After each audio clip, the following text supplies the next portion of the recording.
Good morning, good morning, good morning, good morning, good morning. Hope you guys are doing well. Wait so I can see some of you guys. Shout out to everybody over there on Twitter. Shout out to everybody on MH Blackwell. Shout out to everybody on Fanon International Boxing.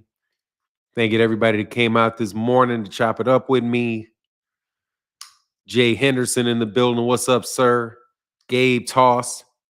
Good morning, good morning, good morning. Some of the comments disappeared because when I start StreamYard, kind of they disappear on me. What's going on, Alan Sostan? Good morning. Wait till I see so many people in the building and we can start it. What's going on, Mr. Rizzo?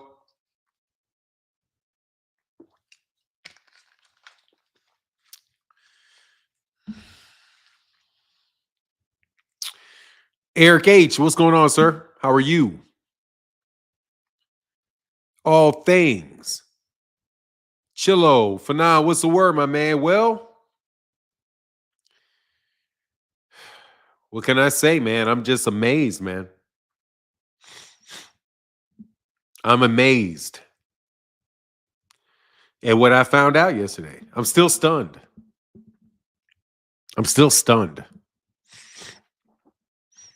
And everybody and all these people are dying too. Somebody else passed away. I know we got 10 counts to do today. It's crazy how many people pass away over the last week or so. Or famous people have, anyway. What's going on, Banks, the boxing fans? All things, Jay Henderson.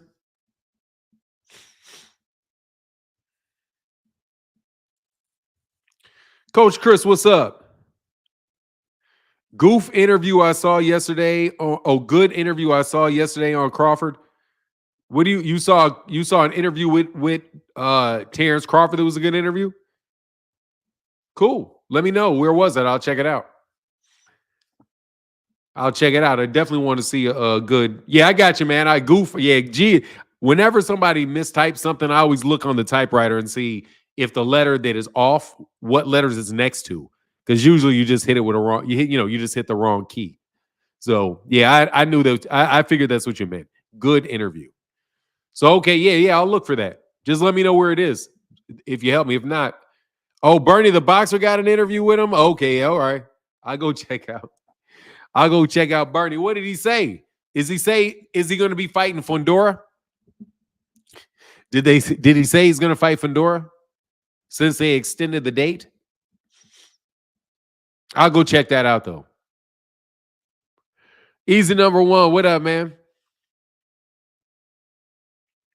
He explained the TO. I don't know what that is. The T. I mean, what is there to explain about TO? T.O.'s a dog. T.O. admitted he did it on purpose. Actually, no, he didn't. Well, there you go. That's all I care about right now. At this point in time, that's all I really care about. Well, not all I care about. I'm interested in it. For now, greetings from Kampala, Uganda. Shout out to Uganda. Moses? Was this Sesekiri? Is that Moses Sesekiri? Oh, the confrontation with T.O. Okay, I'll go check it out, man. T.O. can whatever, man. T.O. said that he called that dude a monkey on purpose. He knew what he was doing. I told you I was going to call T.O. I said I was going to say that I know T.O.'s a racist once he admits to doing something. I'm glad I waited because he did it. So, yeah, that's what T.O. is. Because T.O. said it. Not because I said it, but because T.O. said it. So since T.O. said it, I'm free to call you that, you moron. You know? I said I was going to wait for him to prove it before I accused him. And I waited. Now I can do it. And nobody can jump up here and try to debate me and say I'm wrong about it. Unlike y'all, they jump out there and say it like 3 weeks early. Just wait till the guy actually confirms it. Okay, there you go. He definitely confirmed it. He knew when he said monkey what he was doing. He said he was trying to aim for the belt. And he's like, yeah, it wasn't too low. It was just right there. Instead of using, the Nigger, which he knows would have been out of bounds. But see, all you did by doing that, T.O., is admit that that if the bar was lower and you didn't have to worry about what anybody thought about you, you would have said Nigger. It's only because of the public perception of the word that you decided to not say that and go just a little bit closer to the belt, so you knew you could get away with it. You thought you could get away with it, but still say it at the same time. But then your dumbass decides to admit to it in an interview. And then later in the interview with Cam and Mace, you try to act like, nah, that's not what I was really doing. Nah, dude, you already said it at the top of the interview. You don't get to take it back at the end. Okay? So, yeah. Anyway, I just want to let you know.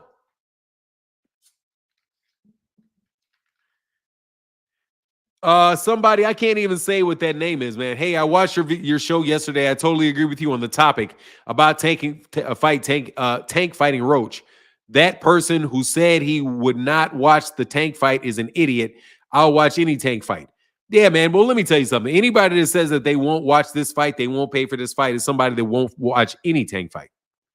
Matter of fact, probably anybody that you hear that complains about every tank fight is somebody that never buys them.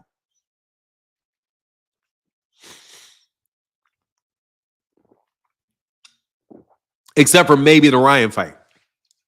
Since you're so stingy with your money, hey, but anyway, these guys be watching them fights, man. They just want to complain. I understand it.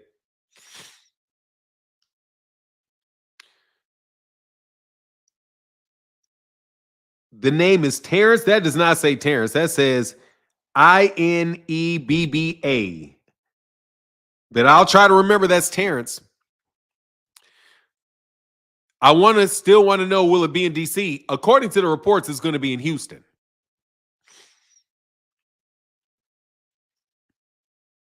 And that could be because of the venue being unavailable in DC. That's not true. I bought every pay-per-view, but I ain't buying that trash ass fight for $80. We'll see. Fahim Sator.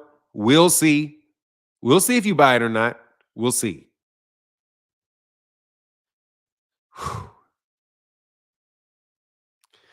Can we talk about this idea? Oh, Inisa. Okay, is my daughter's name. Oh, okay. Okay, so I'll call you Terrence. I won't call you by your daughter's name. All right, thank you. Good morning, David Williams. What's up? We're just waiting for people to come on through. I started on time today, so people are pretty much used to me coming in a little bit late. So y'all started coming in late too. Tank is going to sell out regardless. Yeah, probably. Look, Crush the Legend. I want to talk about Crush the Legend. What up, man? Look, this first of all, let's talk about something for real. Dude, leave me the fuck alone with this talk about chasing greatness. You're not supposed to chase greatness. That's really not something you're supposed to do.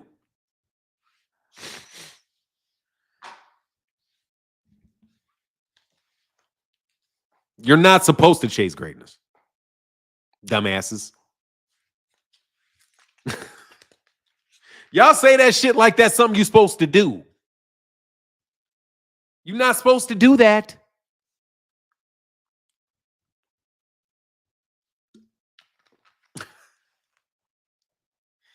Didn't anybody ever, do y'all got parents?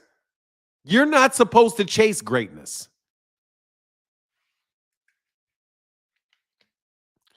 Fanon, you didn't dog T.O. enough. Travis Brown. You can go ahead and feel free to dog Teofimo Lopez as much as you want to dog him.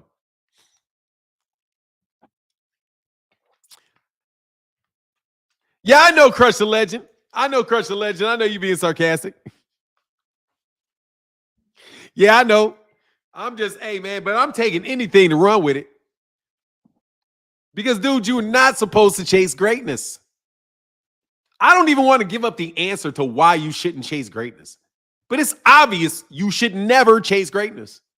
Ever chase greatness. That shit is terrible. I don't like this fight because Gervonta's not chasing greatness by doing this. You're not supposed to chase greatness.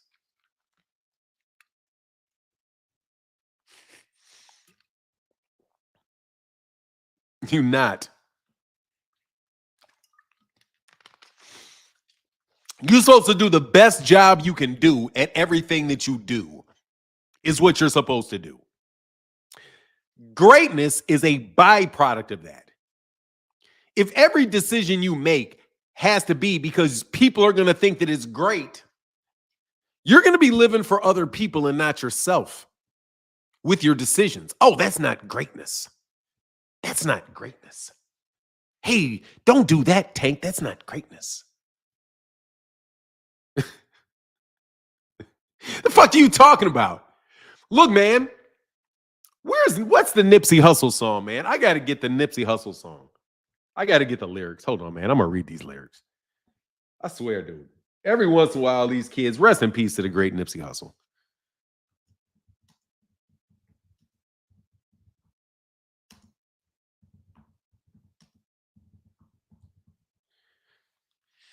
What is the words, man?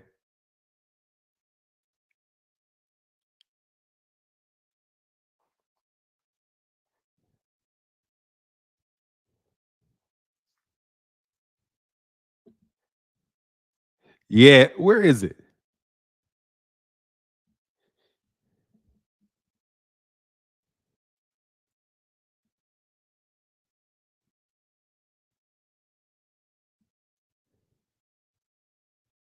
Yeah, here you go.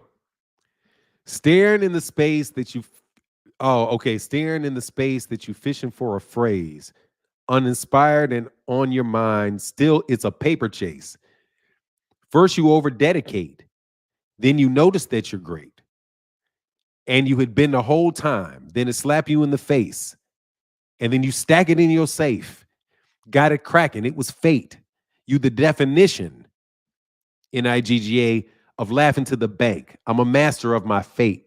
Of my faith. This says faith. I'm a master of my faith. If you meant faith, cool.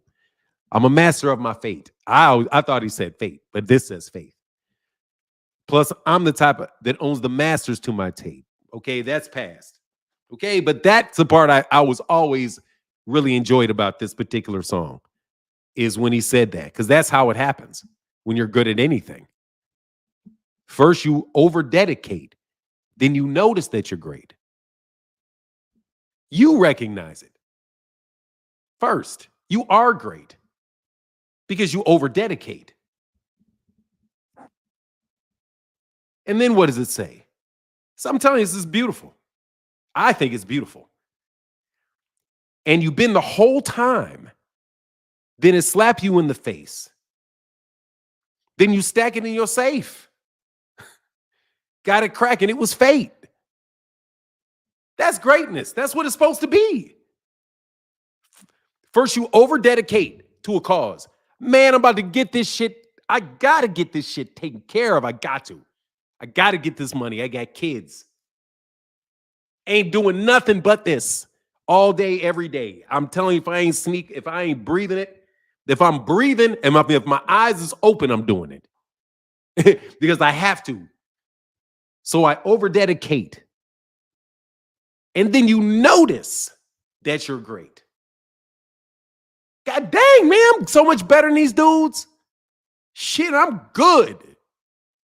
I'm great at this. You recognize your greatness first.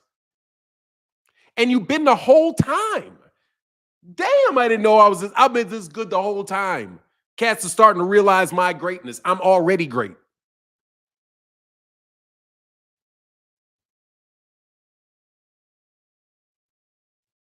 Then it slap you in the face. Then you stack it in your safe. You great. I'm getting the recognition. So you stack it in your safe. You go for the money because you realize it's a paper chase. And it goes back to the whole you staring into space. that you fishing for a phrase, uninspired, and your mind still, it's a paper chase. But man, you just trying to get the money.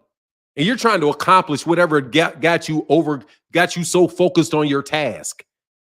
And then once you start really mastering and taking care of your stuff, other people start noticing it. And then you start making your money. Now, look at Gervonta Davis and look at this particular way to think about. I can't see the comment section. To think about greatness. And does that apply to him? First, you over-dedicate. The dude is sleeping outside of a gym at 8 years old. Living, sleeping, breathing, boxing from 8 years old. That's over-dedicating. Then you notice that you're great. Tank noticed he's great. Man, these crowds are coming. I'm knocking people out. And he been the whole time since he was a little kid. Then it slap him in the face and he stacks it in his safe. Because he realized it's all a paper chase. I'm telling you, man, that's a better definition of what you need to do for greatness.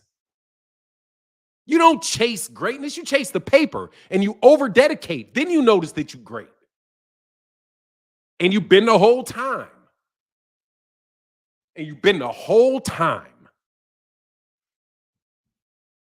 It's about your own realization of your greatness.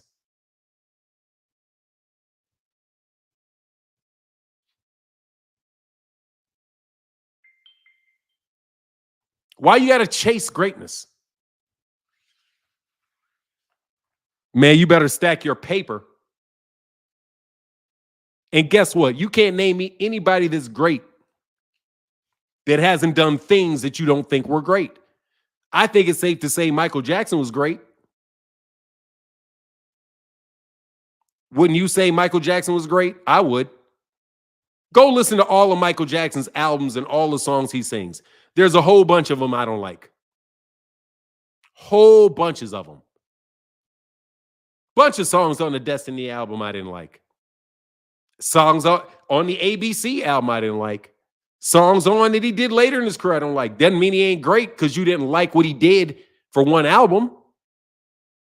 That sound like that stupid stuff Jon Stewart had enough nerve to call Michael Jackson's career mediocre. Like, dude, if Michael Jackson's career is mediocre, what's yours? What's your life? If his career is mediocre, what's your whole life?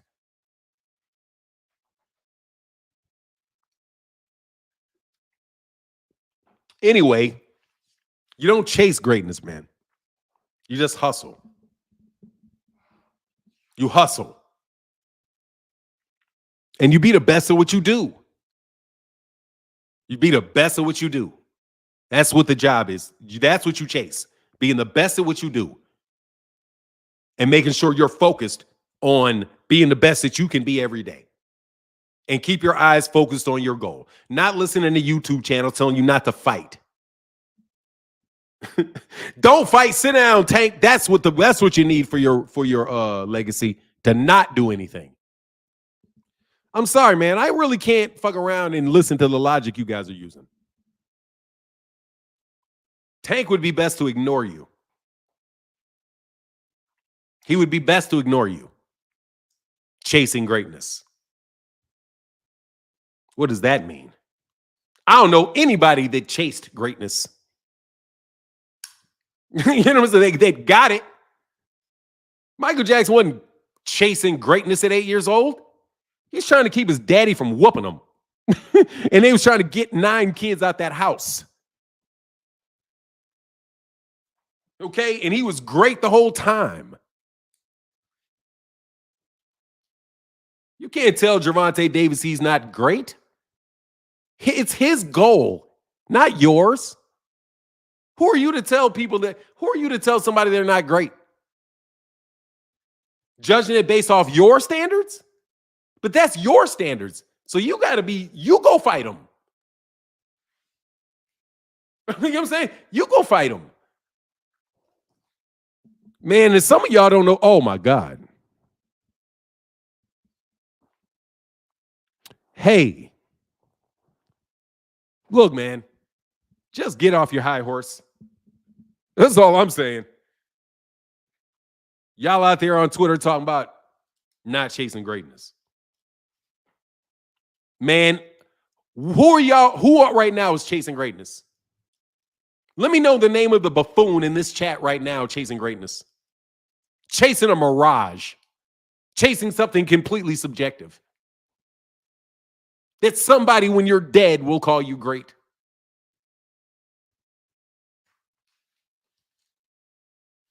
I don't think that's much of a goal, honestly. Because you're never going to realize it if you didn't already realize it. Because if you don't believe you're great and they say you're great, you're not going to believe them. You have to believe you're great. Exactly. All the greatness stuff. Man, that ain't nothing but marketing nonsense, man. I'm chasing wealth. Hopefully greatness comes as a byproduct. Let me tell you, Joseph Rizza, if you take care of your kids, you're great. My dad is great. You kidding me? I think of my dad as being as great a man as anybody on this earth because he was great to me. The question is, do the people that rely on you think you're great? Or do the people that rely upon you and are around you all the time think you not so great? Not whether or not people, for me personally, whether or not it's a group of people, boxing fans in Anchorage, Alaska, think I'm great or not. You know what I mean? Like Rollo don't think I'm great. Oh, no. Rollo says I'm not great. King says I'm not great. Man, can we have some mature discussions, please?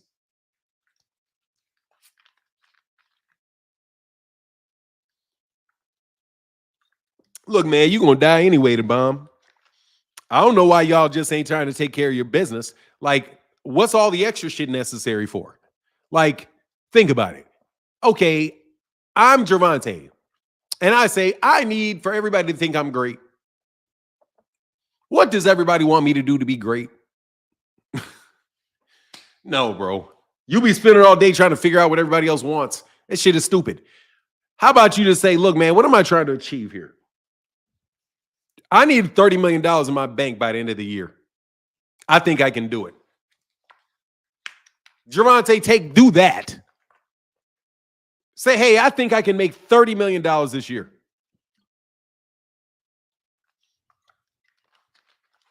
And be completely out of debt.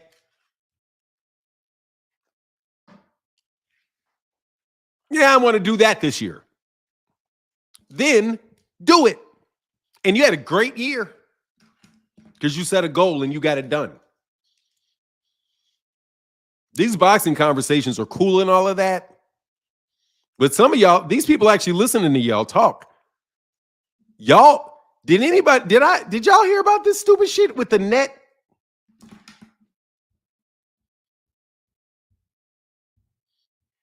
Hold on, watch this.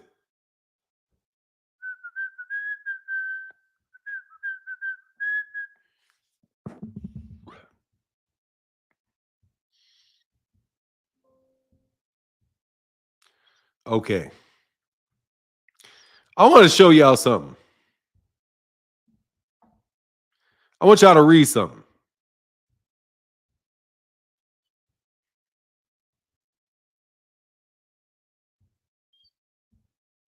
Rollo, you can only click the link. I'm never going to read your chats. If you want to have a discussion, I have no problem talking to you about what I think about that topic.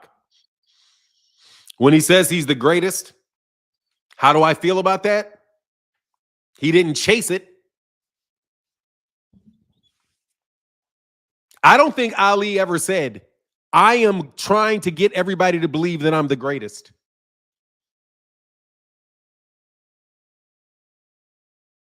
You're not a very bright guy, Rollo.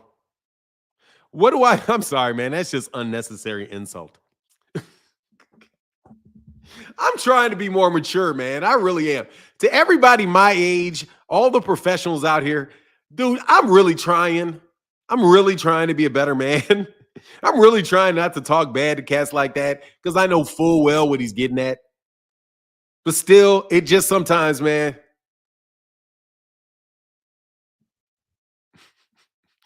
When you're young, chasing it, yeah, exactly. Look.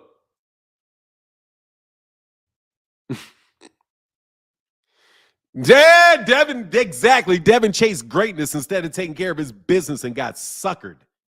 Jesus, he got suckered. Look at this. No joke, bro. I need for you guys to look at this, man. Man, this is painful. Have you ever gotten a report card that's like a stunning moment? Like, have you guys ever had like a stunning moment where you discover you made a mistake and you're like, shit, that's a big mistake? Have you ever like felt like that? Like like something in business or something in like school or something like that, where you're like, God dang, I can't believe I did that. No, for real, like, I can't believe I did that. Oh my God, I can't believe that moment. Bro, that moment is rough. Oh, I don't like those moments. That's why you got to do the best. See, I'm telling you, that's why you got to do the best you can do all the time. You try to focus as much as you can. Because, boy, it's not the really good things in life that really sometimes that have the most impact. Just major fuck ups where you're just like, I can't believe I did that. That shit cost me so much. Yeah, it's like your heart sinks. Like, oh, I can't believe I didn't do it. I knew better. I knew better. I knew. One of those moments. Listen to this, Jameson Childress. Watch this. Keep that feeling in your mind, Jameson Childress, when I show you these two documents. Okay? Keep those feelings in your mind when I read this for you. Got to make sure I open them first. Let me see. Man, I know y'all don't. Man. God, dog. Like for real, man. Like I just so much hope that he did this on purpose. And I just didn't. There's something I don't understand. Like, like I just hope that there's something that I don't understand. Kind of like yesterday with the advance thing. Bro, seriously, I would go looking for Oscar De La Hoya if I no for real on real like on for real stuff, bro. If I was uneducated and I had cut this deal with Oscar De La Hoya and I had trusted Oscar De La Hoya, and then I found out what the meaning of these words were after I signed the deal, and I was like, man, that's not what I intended to do. And he's like, yeah, but that's what you signed. And then the judge looks at you like, yeah, but that is what you agreed to. Did you have counsel look at this? And you're like, yeah, I had counsel look at it. Well, did counsel know the subject matter of this? Like, well, no, he just kind of formulated the deal I wanted. Yeah, but he just reviewed it. But didn't he say he didn't say anything about this? It's like, no, he didn't say anything about that. Well, why wouldn't he say anything about that? Because he's not an MBA. He's not a business person. He's a lawyer, right? The lawyer's not responsible for the subject matter of your agreement. He just has to document it and make sure it truly reflects the agreement. He is not going to tell you the subject matter of your work most times and negotiate it for you to figure out what's the best deal for you. You got to know your business to do that effectively. You know what I mean? They're businessmen. They're not CEO. I mean, they're lawyers, not CEOs. They're not CFOs. They're lawyers. So there's some basic financial stuff you have to understand, and they might not understand. So when I'm telling you this, man, I want you guys to understand this, man. I'm not saying this like I'm just telling you, man. Like, wow. Okay, so let me show you, man. This is business, man. That's why I got it on.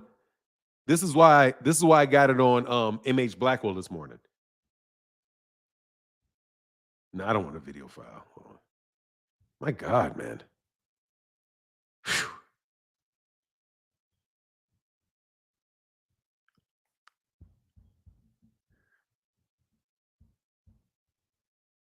Where's the? I know I opened this. Trying to show window. Okay, there it is. All right, let's see. Let's use that one first. Okay. All right, I'm gonna pull this up.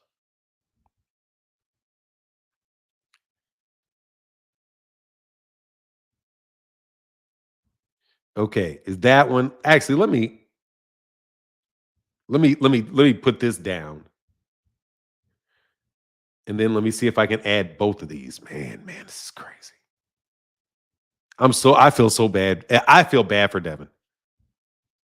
Damn it, I do. Like I kind of like I'm going through this, but it's still like still sitting here thinking like, wow.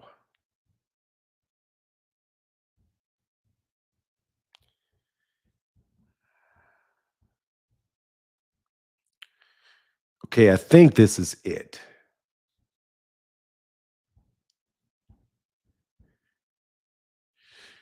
All right.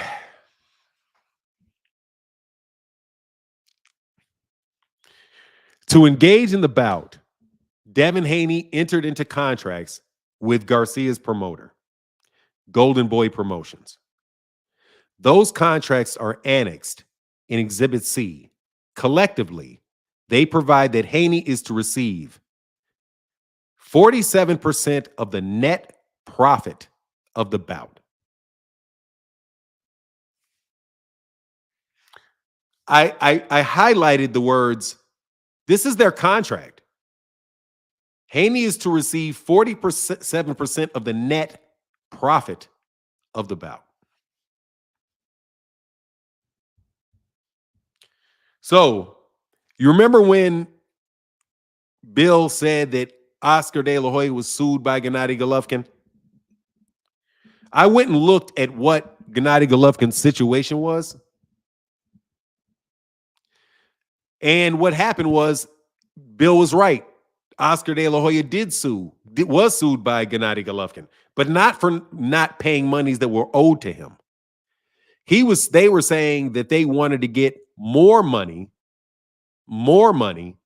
because they had held such a large sum of money that interest had accrued on it, and they wanted the interest paid. Basically saying that, look, if you would have paid me the money up front, I could have taken that money, I could have put it in my bank, and I would have earned interest on that money. But you holding the money, you earned interest on it. I'm saying it's my money. You shouldn't be able to earn interest on my money. So give me the interest that you earned on my money, whatever percentage that is. But this is what the deal was. So, but anyway, I went and I looked.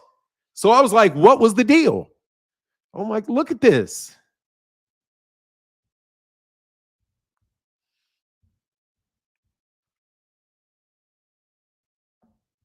I think this is it. Gennady Golovkin was entitled to 45% of all gross revenue and specifically laid out gate receipts, sponsorships, pay-per-views, closed circuit TV, international TV rights, etc. After Golden Boy received the first 2.5 million in net ticket revenue. You don't see profit anywhere in this. Gennady Golovkin got paid in net revenue. Devin got paid in in gross revenue. All gross revenue. Devin got net profit. The difference being that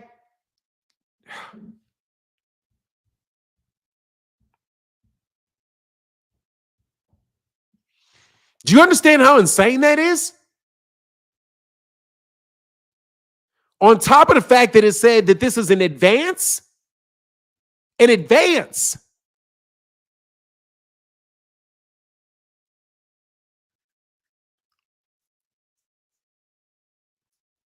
Bro got slicked. Bro got slicked. Let me tell you what the difference is. Let me give you an example of what the difference is between those two things. And I need for you young folk to listen to me. Don't act like you know shit you don't know. Let me tell you what the huge difference is if you don't know what the huge difference is. Let's take a Turkey Al-Sheikh card.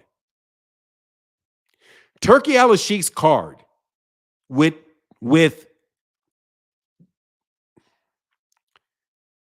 Terrence Crawford lost money, right? It lost money. However, that fight earned revenue. If Terrence Crawford had sold his fight was $1 million. They did say the fight did $1 million and generated $1 million in revenue. And Terrence Crawford was due to get 55% of all revenue, all gross revenue.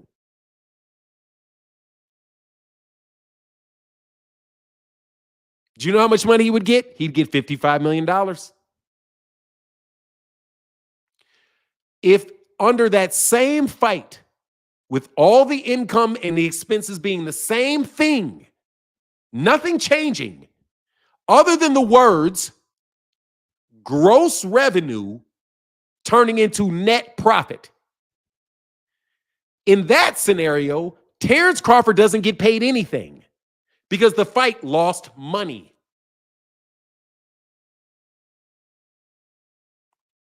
So what's the difference between the two? Just changing those words. $55 million. $55 million. Because you got to pay for M&M. Because you got to pay for M&M. Because you're on profit.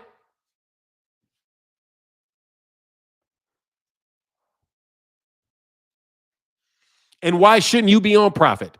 Because you don't have any control over the expenses. That's what these dudes are talking about. That's why Oscar keeps saying, read your contract. You want me to explain it to you again? Oscar's a bastard for that. I ain't gonna lie, bro. You got to really dislike a dude to give him an advance of $2.6 million and then pay him 45% of net profit, 47% of net profit, and then scale up an entire event to sell $14 million. So you take your ass to the Barclays Center. The Barclays Center is expense. Big ass production costs are expense. Traveling from this city to that is expense.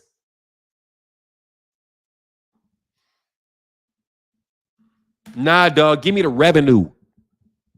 Nah, because I don't have nothing to do with the money you're spending. However money, gross revenue. And we can argue about the percentage of gross revenue. That's fine. You don't want to give me 55% of gross revenue. I'll take a chance with 50. Because I know I'm going to get paid something.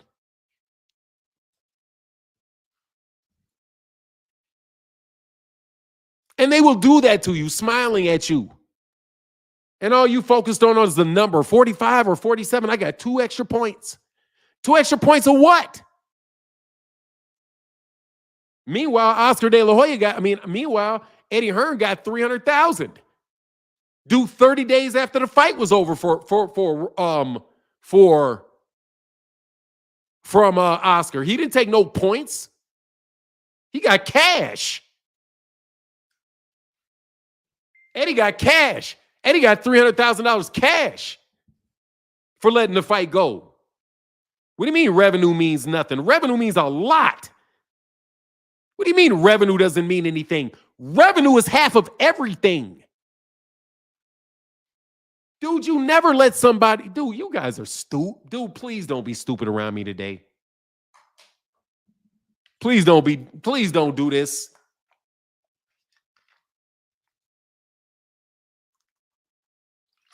Revenue is hugely important.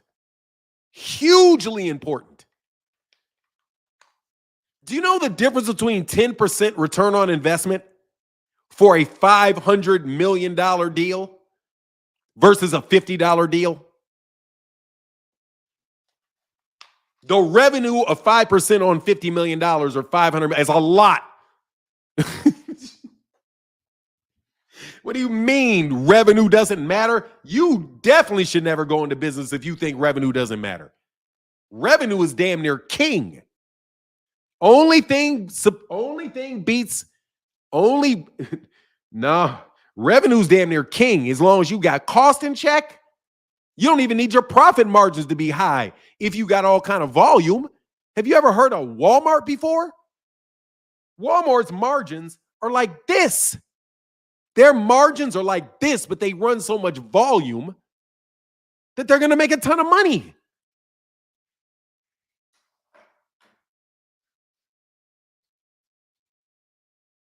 So if you want a percent of something, let me tell you something, man.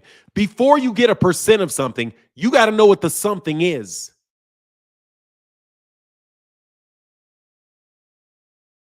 Before you talk about the percentage that you're going to get, you have to ask yourself the question, percentage of what?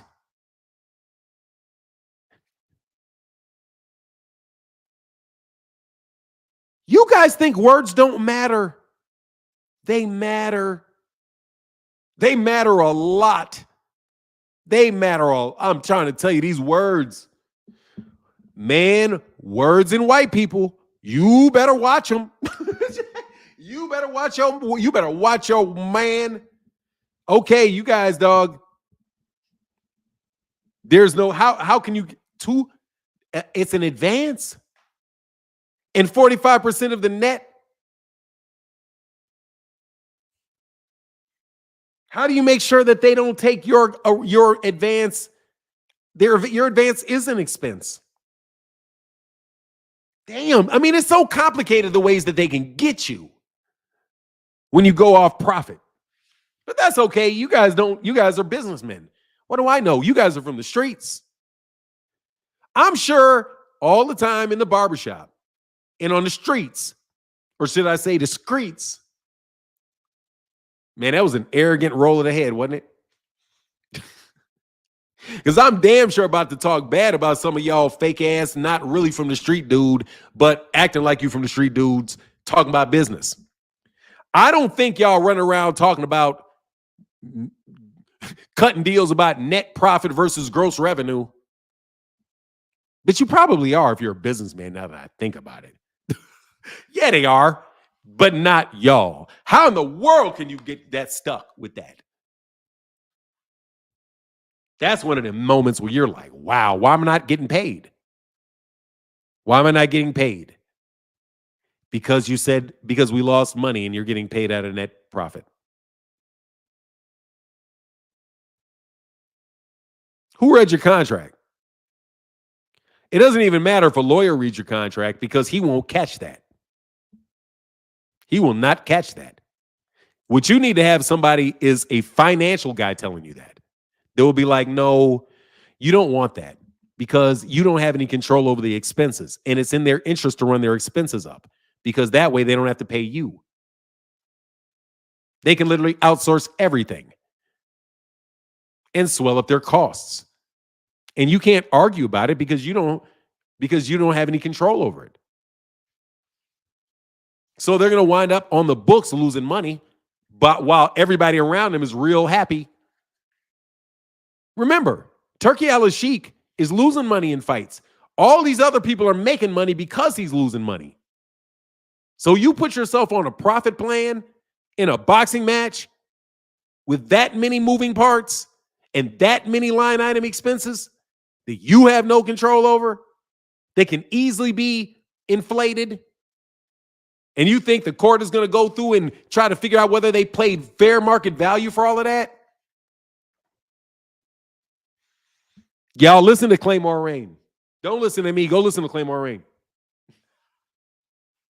Catch a stray, brother. Catch a stray. Oh, y'all catching stray. Somebody caught a stray. Hey, man, somebody's supporting the super chat. Thank you.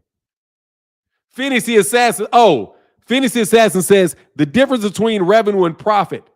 Woo, huge. Example, spend $500 to put on a fight. Altogether, the fight makes $600. The profit is $100. The revenue is $600. Devin negotiated for the $100.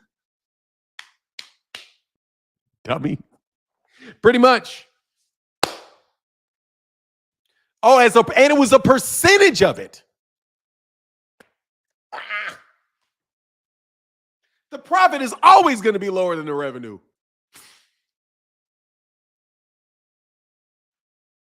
Bro, the profit is always going to be lower than the revenue. So you're going off a smaller pool no matter what. You'd be better to just take a lower percentage of the revenue. Just take a lower percentage of the revenue, man. Wow, that's crazy. Ajay said 100. Thank you, man.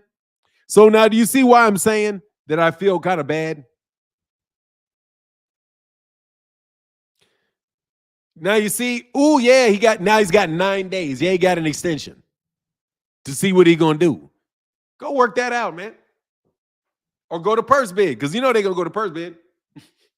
They're gonna go to purse bid regardless. 9 days from now, Eddie you know how much money Bug got to come up with in 8 days? He got to come up with a lot of money in 8 days. And they already said they wanted to go to purse bid. So then we're going to go to purse bid. I'm telling you, call your bluff, dog.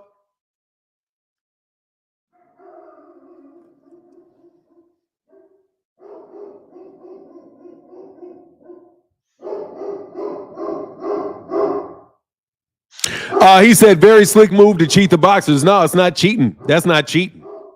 That's not cheating. You in there with the big boys, man. You playing with the big boys, man. I already told you, and I've been told y'all, Oscar De La Hoya's got some of the best lawyers there are. I do believe Steven Espinoza used to be the lawyer for Oscar De La Hoya. Okay? Oscar De La Hoya has some good lawyers. And Oscar De La Hoya, what happens with the Ali Act? Nothing. This does not violate the Ali Act at all. Stupidity is not against the law. Stupidity is not against the law, bro. I don't even understand why you would. That shit's crazy. Because there's no benefit to it. There's no benefit to it. Other than him saying, look, I got to go fight. Because you should have just went and fought Sandor Martin. Win or lose, he should have fought Sandor Martin. Kept your $300,000. Oh, man, wow. He lost money, bro. There ain't no way he didn't lose money. There's almost no way he didn't lose money in this fight. Almost no way he didn't get strapped financially in this. Almost none. And it had nothing to do with the battery. It got something to do with it. And it ain't fraud. That ain't fraud. That ain't fraud. That ain't fraud. I'm sorry, bro. That ain't fraud. There ain't no way in the world that's fraud. It's right there in English. In the contract. It's in the complaint. Had they sold 1 million pay-per-views, there wouldn't have been a problem. Yes, there would have. Yes, there would have. Yes. Yes, there would have. Yes, there would have. Yes, there would have. Yes, there would have. Yes, there would have. It would have been a huge loss of revenue. It would have been an opportunity cost. If they would have sold 1 million pay-per-views, he would have made a lot of money, but he would have left stacks of money on the table. Listen to this. Okay? All right, so let's say it did 1 million pay-per-views.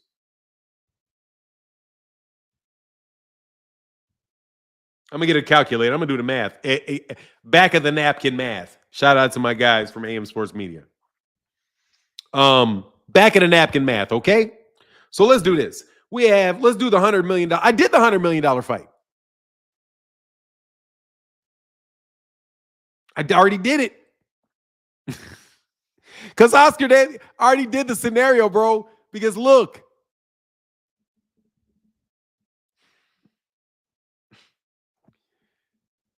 I just do the math. Okay, let's do the math. 1 million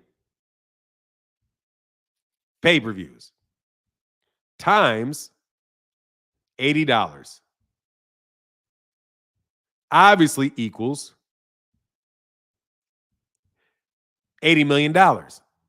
Okay? Under scenario 1, where you get paid out of gross revenue of $80 million, let's go multiply that times your 55%. How much does Devin get? 47%. Let's multiply that times 0.75, and we know exactly how much money he gets. Times 47. He would have got $37 million, right? Out of the 80 million, he would have got 37 out of the 80. Not bad, right? Now let's do the second equation where we're going off net profit, percentage of net profit. So say you had the same thing, 80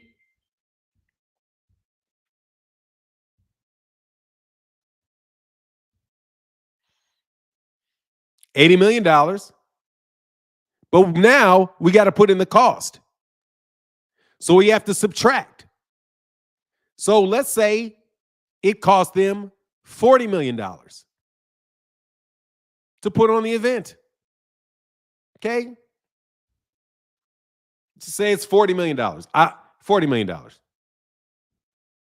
Well, what do they say? Yeah. Because they're saying 80% of the gross revenue, but they're not talking about the costs.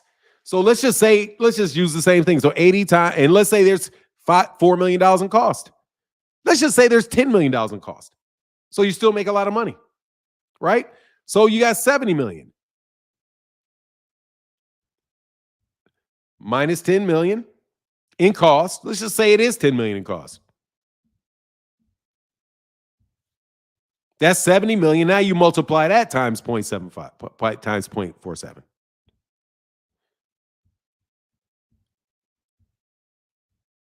Dude, you just lost $7 million right there. Or you lost $4 million right there. And that's if the profit, and that's if it's only, 100,000, if there's only, like I said, if there's only $10 million in cost in it. And out of the $10 million in additional costs, bro, you just paid for that. So no, man, that's a lot of money. Anyway, you cut it, even if it doesn't prevent you from getting paid the amount, any money, you still made significantly less money than you would have, and you don't have any control over the costs. And it's not no. Now Ryan's percentage. No, they're not. No, the payment comes out of their payment is not included in the percentage because you're paying them based off the percentage, right? You're adding everything else, whatever after all your costs are gone, there's that money left. That money left, those percentages are how they get paid. So you don't include that in that. Okay? Who read your contract? Who wrote your contract? Who read the contract? But that's how big dogs get you. Hellified Street Contest, helping you miss out on money since the Devin Haney era, written by the most ironclad street logic you ever seen.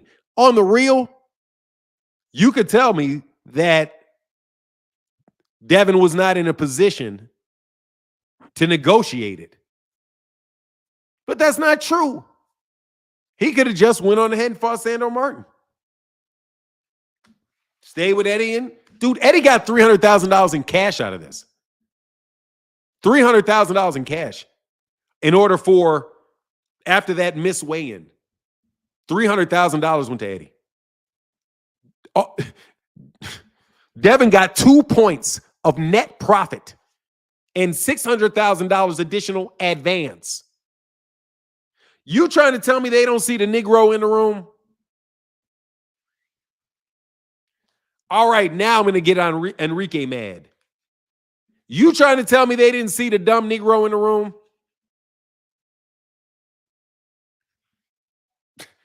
Oh, this dude think he know what he's talking about.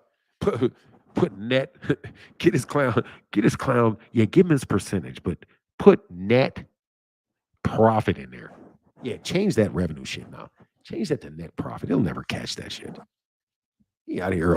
He too busy bloviating about chasing greatness and accusing people of ducking. He'll never catch that. That's how they be thinking about y'all.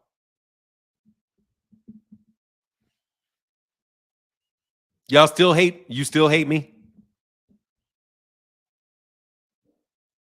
You still hate me? You still hate that I talk about these things? You still think I'm biased and hate people? You don't think that you think I'm just making up the difference that stuff says what it says?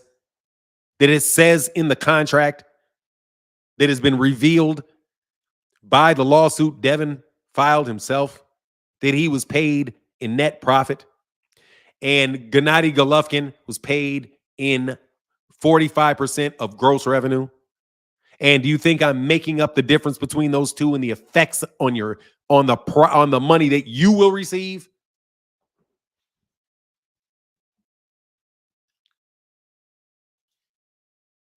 And on top of it, Devin still has his own costs.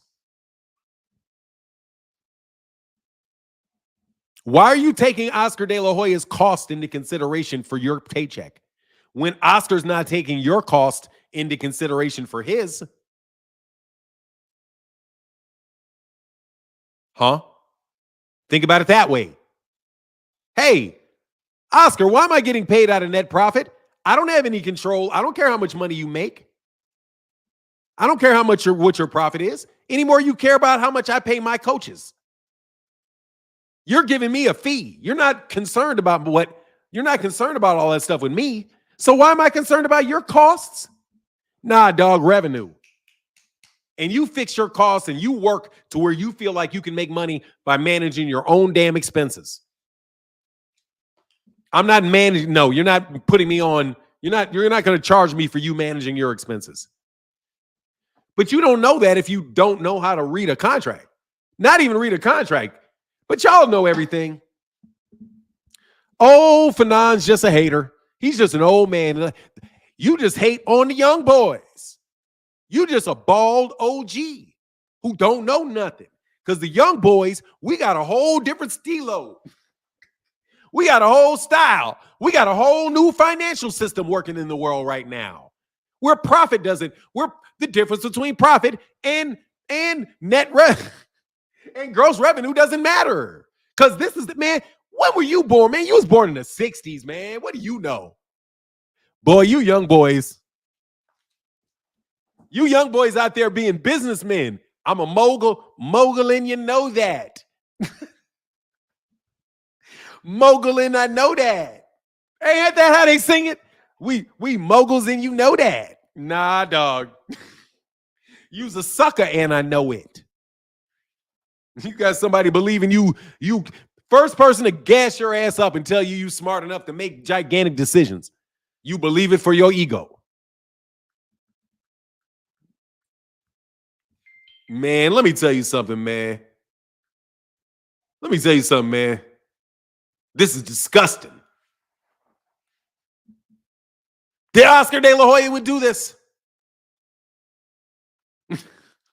I'm telling you, I think like that's Oscar right there. That shit right there is Oscar De La Hoya. That's the Oscar De La Hoya I know. I'm telling you, that's the Oscar De La Hoya that I know. Because I've been paying attention to Oscar De La Hoya for a long time. And I know I remember Oscar De La Hoya being a dude that would not pay people the money that they were worth. I remember it. But not all that stuff is hard to go find it. The rehydration clauses. Y'all don't understand. Oscar is smart. Oscar is very, very wealthy, man. Oscar's not spending any of his own money. Oscar's acting like this because I'm rich and I don't spend any of my own money because that's a business.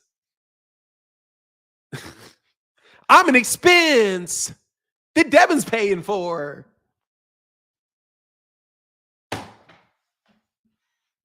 Man, dude, it's not even, dude, dog, it's dirty. That's dirty. You guys, it's not even dirty though, really. It's really not dirty. It's really not even dirty. It's just amateur not to see that. It's just amateur not to negotiate that off of that. You have to get that off of that fast. like, man, y'all.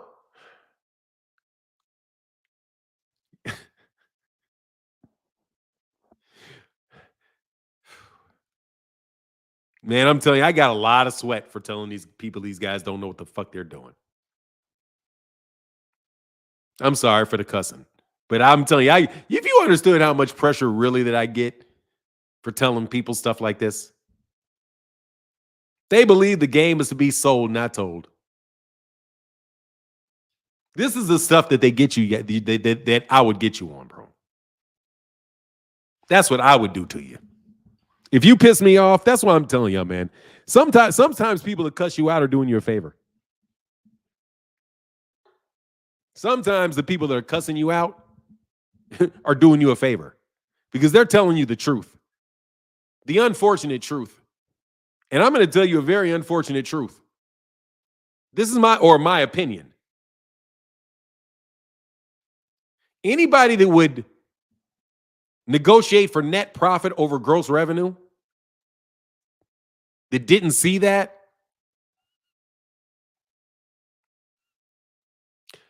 you don't need to have your dad reading your stuff.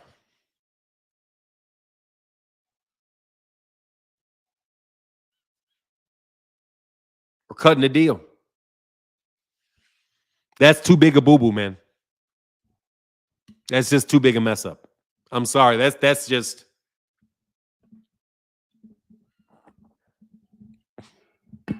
I mean, dude, if somebody did that to me, dude, I'm trying to figure out whether or not they was working for Oscar. Like, I know Bill ain't. I'm not saying Bill is. I'm definitely not accusing. I'm not believing. But I'm telling you, if I saw that shit and I'm like, this is the contract that you're trying to get me to sign with that guy, are you getting a kickback? Because there's more money in that for kickbacks than there would be that I would pay you for giving me a fair deal. If you agree to that, who do I know you may get $1 million kickback for saving them $3 million? Because this kid didn't even notice it. If it wasn't a daddy that did it, I would, in a legitimate manager, I would be like, okay, that manager, man, you need to go check for kickbacks. Because that business move is so obviously like you're just pouring money out. Like you're pouring money out. There's no reason to spend that money. Literally, you just took money and gave it to him. Because you could have asked, you could respond to them saying, no, I want to go off net profit with, no, I need gross revenue, but I'll take a smaller percentage of gross revenue. What do you want? Okay, it's 47%, no worries. I'll take 44% of gross revenue.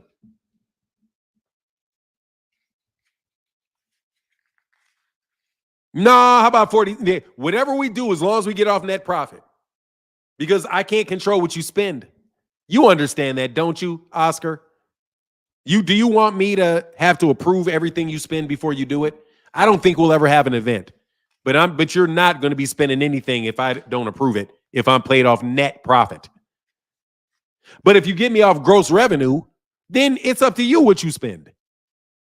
Because you're going to get the remainder. And as long as you don't spend the remainder of the money before you get it, you should be in good condition. That's an easy negotiation to have with somebody to get between one to the other. And then you just look at the spreadsheets and say, hey, this is what we think it's going to make. What's the business model? I mean, what's the profit and loss statement? Oh, we think we're going to make that much. What's the difference between net profit? Run the calculation. What's the difference between net profit and revenue? Oh, it's this much. Okay, well, look, okay, let's get in here. How about we do this? Then you get to 43, 44% of gross revenue. Maybe you go down to 45, 40% of gross revenue, because below that, you can go to the press and say he's offering me 60, 40. If you think you got, really got 53, 47, you did not. You got to do backwards math on that and say, okay, well, what does that mean? Really, what's the equivalent of that if I actually would have gotten paid in gross profit? What percentage, what number, which wound up being 47% of net profit, take that same number and figure out what percentage of gross revenue that is. And then you adjust the number somewhere above it. Especially if these guys are going to lose a ton of money and you decide you're going to walk away from the fight because they already spent all that money. You had them by the balls. And they cut yours off. Wow. Talk about insult to injury. And but Eddie didn't fall for it. Give me $300,000 in cash. I need $300,000. Do I want a percentage point? No. I want $300,000 in money. And I want it 30 days from this event. So soon as you get them, and he gave him 30 days. That tells you Eddie knows what he's doing. Takes you 11 days to start getting numbers, about 25 days to get your check, and then it's going to take you another 5 days to get me mine. My check. And I'm going to know when you get your check because I know who the zone is. I will watch them do this and you do that. We'll get that shit done like Cash App style. See, you can dissect moves. Eddie knew what he was doing. Bill literally got nothing out of that. Nothing out of the missed weight. Messing around as a free agent when nobody has your interest in heart because your interest isn't connected to Eddie's. Eddie got $300,000. What does he care about your percentages? I got $300,000. Oscar De La Hoya got his fight. So what does he care about your percentages? You're a free agent. But if you had Al in the room with you, and Al is getting paid as a manager, which is 10% of what you're getting paid, Al would have had that shit gross revenue like a champ. Gross revenue, because I get paid off gross revenue. Al would not have missed that. No way Al Heyman misses that. And honestly, no way they would have offered Al that. Because that's called let me not waste my time. Oh, well, let's go ask Al, let's offer Al to get paid off net profit, off our net profit, with no decisions about how the fight takes place. Dude, can we not do that with Al? You know he's going to turn that down right away, right?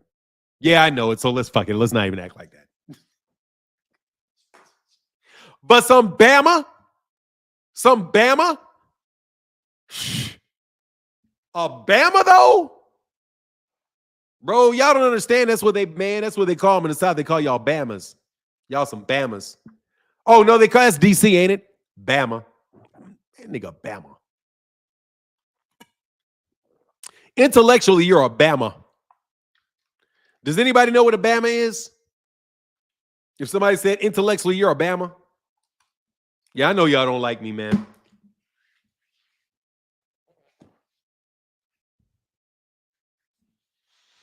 Bro, this is incompetence. Here's a link, though. But you're going to sue for battery. I know you are suing for battery. I know you are. Woo! You better sue for battery. You better do something. Man, these dudes knew they were going good. They knew they weren't making no money.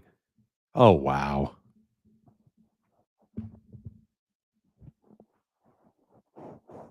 These dudes knew they weren't going to make no money off that fight weeks before that fight.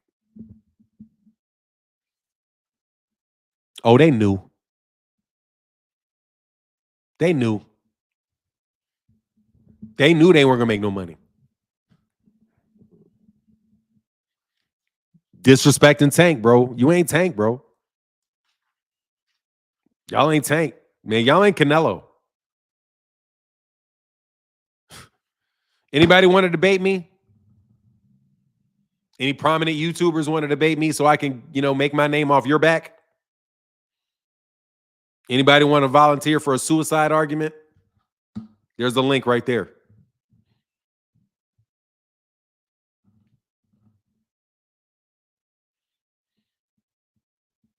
Al Heyman is good with contracts. I doubt it.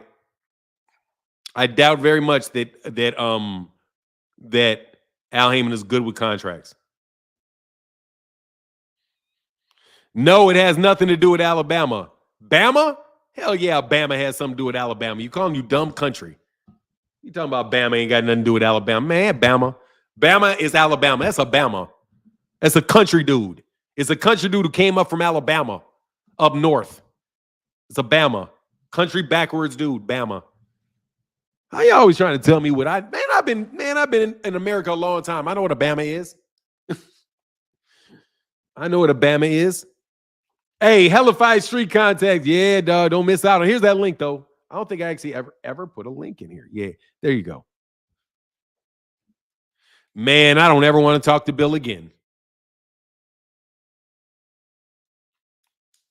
I'm telling you, I don't ever want to talk to Bill again. Not because of, it's just because God dog, man.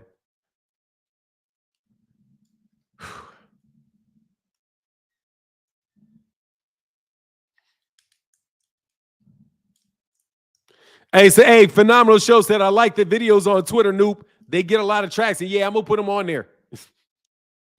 Yeah, I'm going to do videos on Twitter now, man. Put them out there for y'all, man, real quick. Phoenix the Assassin, what up, man? Man, this stuff is funny right here. Man, bro. Hey, am I tripping? Nah, because shoot, this ain't even the worst part. Like, he's still gonna have to pay the lawyer. He still got the court fees and all those expenses. Hey, wouldn't it be funny if after all that, then Ryan and Oscar come back and counter sue him? Bro, look at this. Look, man. That lawsuit is borderline. The attorney that turned that in, and I've had attorneys look at it, like, and they have said, other ones have said exactly what I thought. This is walking up on Rule 11B and C sanctions. Like, it is some shit that they can get a lawyer disbarred. That's how bad that shit is. It's like pushing up on. Now they probably won't because people don't want to see lawyers lose their license. But that shit right there, people have looked at that and have said, yeah, this is really walking up on that, because like the battery is it's just not the law. I mean, I don't know what else to say about that one. It's just not the law. It's just not battery.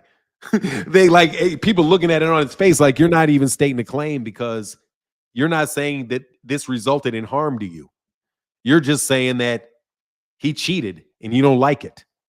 You didn't actually get any extra harm, like physical. No, but it's emotional. I feel bad. But you would have felt emotional and felt bad if you lost anyway. Nobody feels good when you lose. So you're supposed to be happy after you lose, and your reputation's supposed to go up after you lose?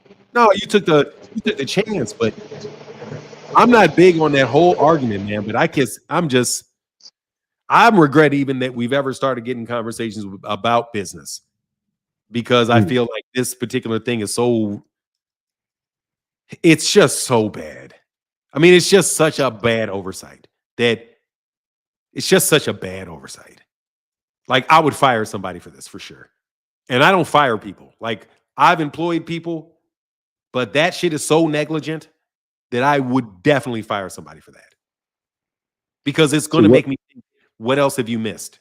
Like, I'm going to get scared if somebody wrote that down and didn't recognize that for a deal that big, because you really are talking about millions of dollars. That's huge. That's a huge risk. So you just don't know because really the topic is risk management of a deal. Like, what your risk tolerance. In this particular deal, there's no risk reward to that. It's just risk when you go net profit over revenue. And I could understand it if they were just saying that's only way I'll pay you. Because if that's the only way they'll pay you, then they really don't want the fight at all. And you can just say they tried to fucking rip me off. How? Because these guys are trying to hold me responsible for the money that they spend. Because the gist of it is, and I'm telling you, repeat this 1,000 times so people get to fundamentally understanding this, that when you say net profit, you are responsible for the money they're spending. You literally get paid less money every time they spend any money. And you have no control over what they're spending money on. You can't take that risk. You have to say revenue because I don't have any control. I have to have revenue. Your profit is your problem, Oscar. We're going to split the revenue. I'm going to make sure I watch my cost. I can't afford to pay Victor Conti $500,000 for this, but I got to pay him something. That's going to affect me. So I'll take care of my costs. You take care of your costs. You get your portion out of revenue. I'll take my portion out of revenue. I'll take care of my own cost to care about my profit. And you take care of your costs and you worry about your profit. The way this deal is structured, Devin's got to worry about their profit and his profit. It's bad. It's just bad as a structure. Even if he wound up making money, it's just not worth the risk because you don't have the control. Yeah. He played himself. He played himself. Maybe this is karma for that Fugazi contract to try to set up for Gary Russell Jr. Oh my God, man. Dude. So now look here. Now look here. You asked about it. That contract is a scam. And I can prove that Gary Russell Jr. is a scam now. Because I read the contract, because now we have the contract that he has with Ryan. Number one, Devin signed the deal with Ryan between Golden Boy, DHP, and Devin. Devin himself, his name is in it, which means it wasn't on that Gary Russell one. Yeah, I'll explain. So they didn't allow Devin to sit outside of DHP. They said no, it's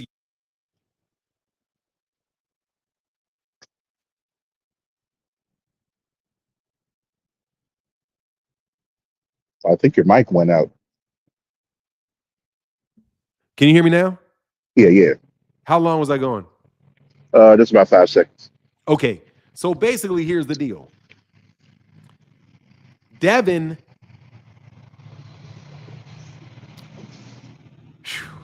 it's just bad. I mean, I can say it 100 different ways, man. That's just really, really bad. There's no way that a boxer should be paid off and have to be responsible and worry about somebody that you're partnering with, where you have to worry about their expenses. Like, that's your problem. And they're not worried about your expenses. They're getting paid out of gross revenue. Aren't they? And then they're paying you out of their profit. If you're not getting paid out of revenue, they're getting paid out of revenue. Then they're subtracting their profit, and then they're giving you their leftovers. That's what net is. It's net. It's everything left in the net after the rest pours out. Yeah, the shit that gets caught in the net. Like, it's sad, but at the same time, funny. Like, for me, I'm just looking at it like, man, it was already going to be bad for them, like just because of their drawing power. But the fact that their drawing power is so low, and then on top of that, they negotiated for 1% of the smallest amount they could possibly get out of a fight. Like, man, that's wild to me. That's wild to me. But hey, they did it to themselves. Like that's like this whole chasing greatness thing.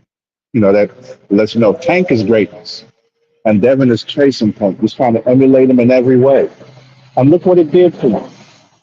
look what it did to him. He thought that he could make the money. He thought he could, exhibit the same in ring capabilities. He thought he could do all this and that, and it's been starting ever since the Gamboa fight. Like, man, like this Can you this hear is me? gonna hurt them. Oh yeah, I hear you now. You Now I'm was on mute. smoked. My bad. Hey, I'm gonna be Oh, like okay, three okay, or 4 minutes. okay, cool, cool. And Jay, I see you. Go ahead, man. I'm listening. Oh yeah, yeah. So like, man, like listening to this is just like shit. Where do they go from here? Because if they lose this case, man, and it's like Man, they got from no what. chance. Man, they got Oh next yeah, to no chance in this.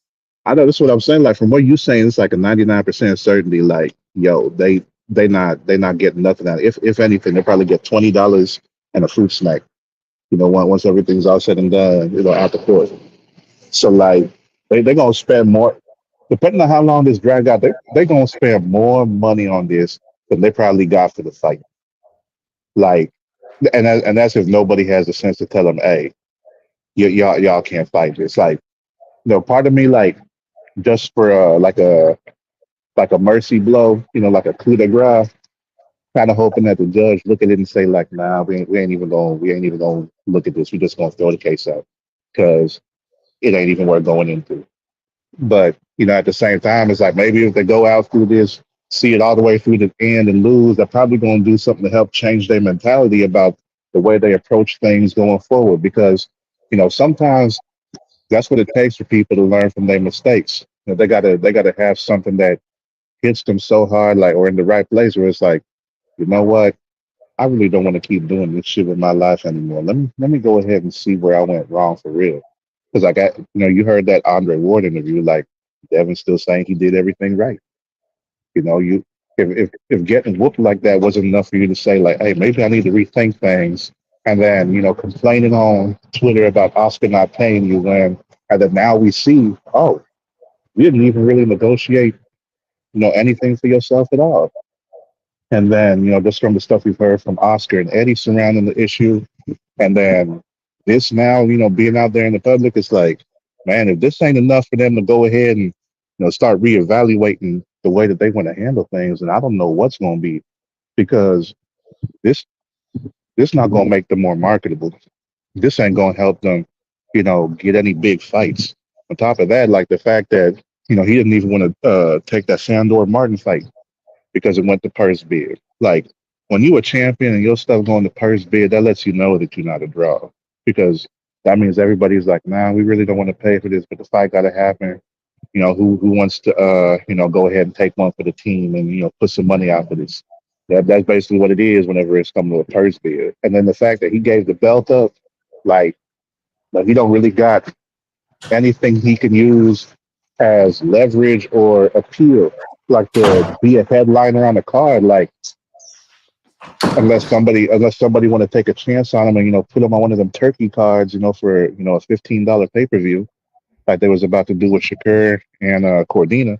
Shoot, man, unless they find somebody like that for Devin, I don't see him headlining anytime soon, or even having somebody who's going to be willing to put one of their fighters in there against them when they see all this negative publicity surrounding it. Like, because promoters is going to be worried about their fighters ending up in a situation like that, especially if they keep on hyping Devin up, and people think, oh, the only reason Devin can lose, or the only way it's possible, is if his opponent is on something, and that just ain't the case. So yeah, like there's a lot of considerations that got to be made whenever it comes to doing business with Devin after this.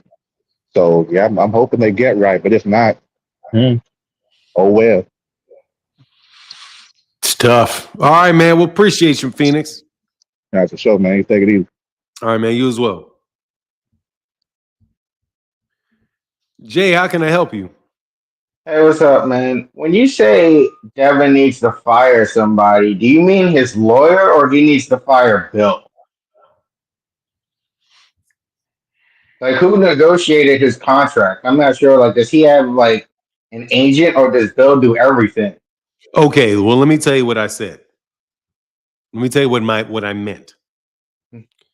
If I was working on a project, Mm-hmm.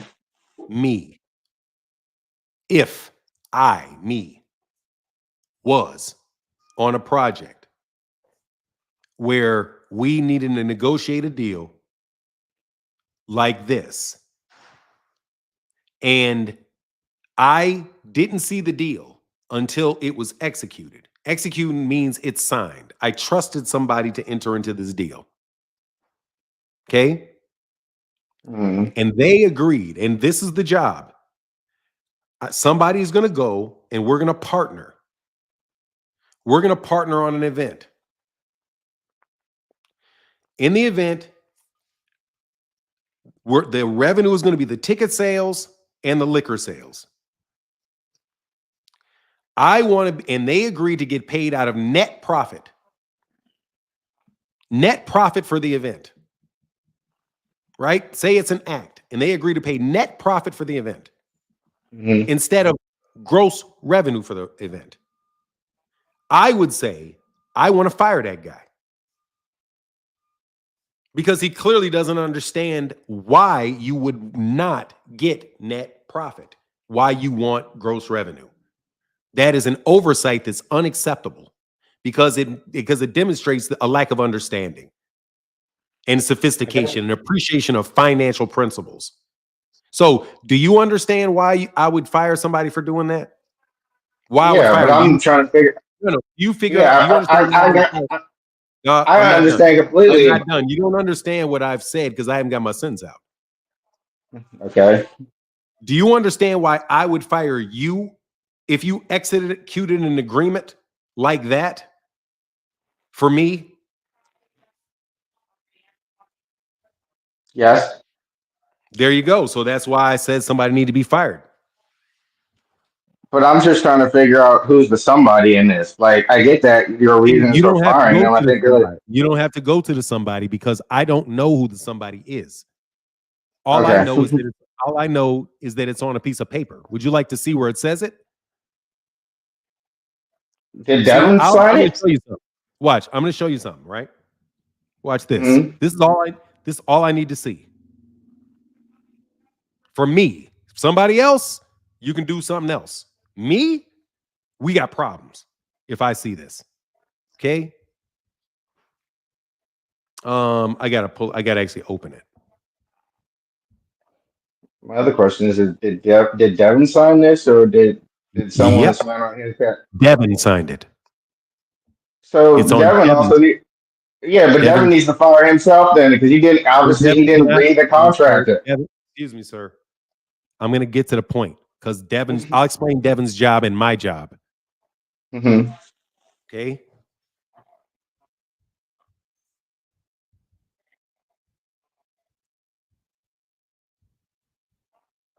So this is an actual copy of the contract, of the clause that I'm going to read for you. Actual one, taken from what Devin turned in this lawsuit.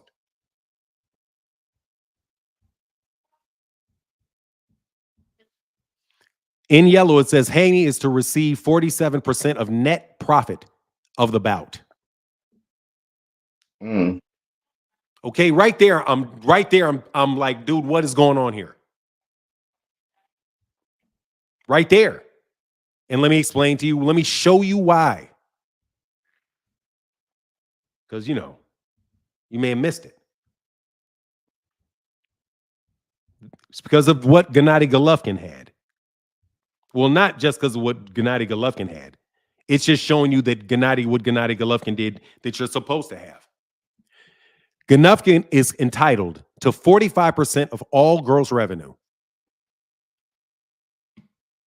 And that's for Golden Boy. But what did Golden Boy do to protect itself? After Golden Boy received the first 2.5 million in net ticket revenue. So what is net ticket revenue? Well, net always means you take something out. So maybe net ticket revenue could be, some quality of ticket revenue that doesn't qualify. So whatever that is, you eliminate it. But then they've got $2.5 million that they get to cover their costs. So they put something in there to cover their costs, 2.5 million ceiling. So there was some risk there. However, assumption of the risk there. However, Gennady That's only risk Gennady was willing to take is $2.5 million of your expenses being covered. After your $2.5 million, 45% of gross revenue for everything else. Devin went to net revenue. That, sir, is why I'm saying that's a huge amount of money you left on the table. And I would say I get that. There's no reason to do that. So you got to go. I'm not, if what you're looking for is for me to get me to tell somebody specifically who to fire, no, I'm not going to do that. Okay. Okay, if you think I'm dumb enough to tell somebody specifically they need to fire somebody, no. Because I don't know all of the facts. The only thing that and number one, and it's not my business who he fires. I'm just saying what I would do. And the other question is, how do you like, does Devin not know what either? My thing is either Devin doesn't know what net revenue is. You know? Did you know this? Yeah, yes, I looked it up. Yeah, I looked it up. It's basically, and you basically minus out every. I'm saying, did you know this before I told you this? I looked it up while I was on hold. So yeah. No, you didn't. The answer is, did you know it? Oh, you didn't tell. Bro, Jay, no. Stop, Jay, stop. No, but you didn't let me finish. But you didn't let me finish. You were talking, and you didn't. Bro, dude. This is my channel. I'm gonna control the message. Okay, I'm gonna control the message. That's what's gonna happen. All right, that's not a vote. Kind of like, dude, I'm not responsible for your expenses. I'm not responsible for your emotions.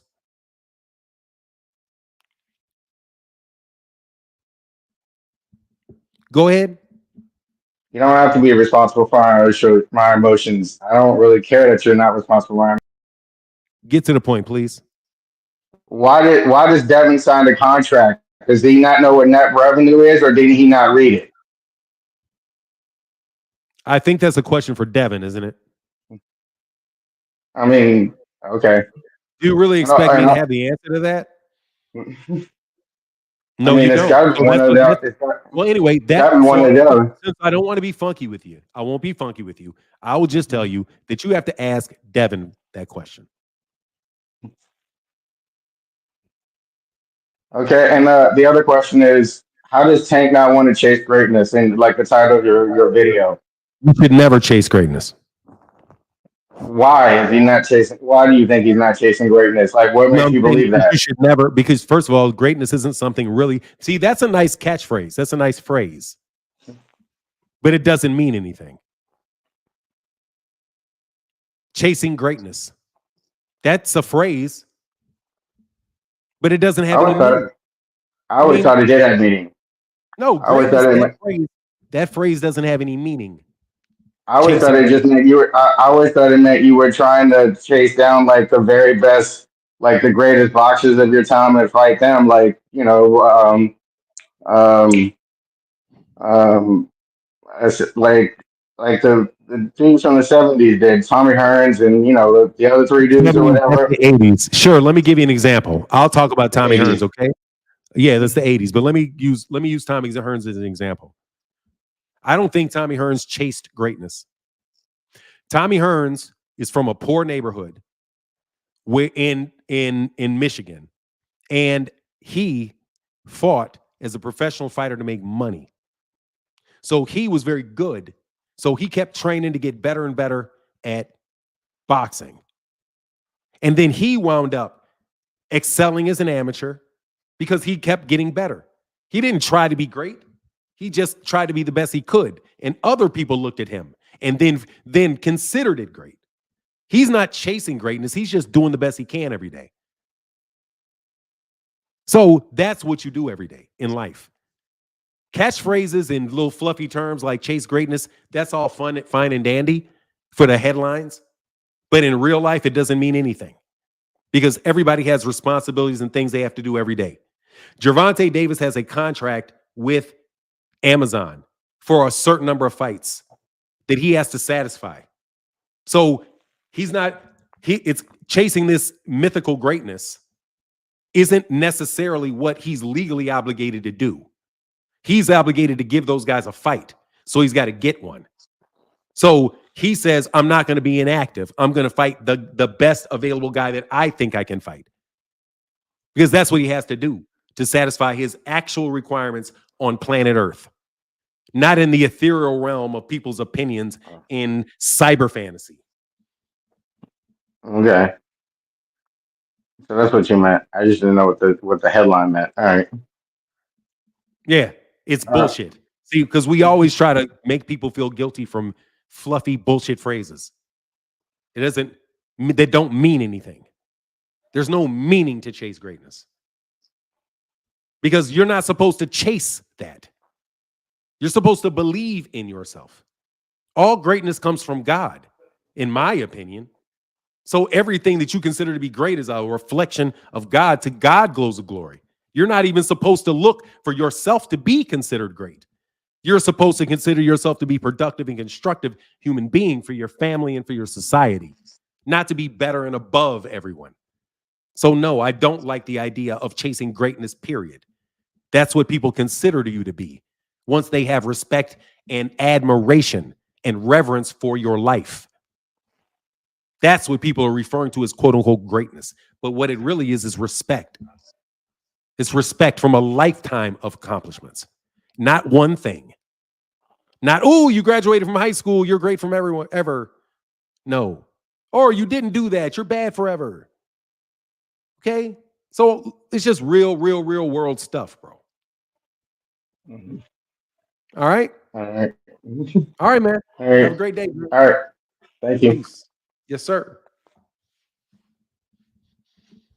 Yeah, man. We blow smoke up a lot of people's asses with those catchphrases that don't mean anything.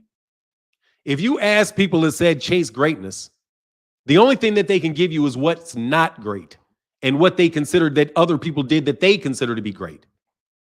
The fact of the matter is Gervonta Davis cannot fight Tommy Hearns because Tommy Hearns is not a fighter right now.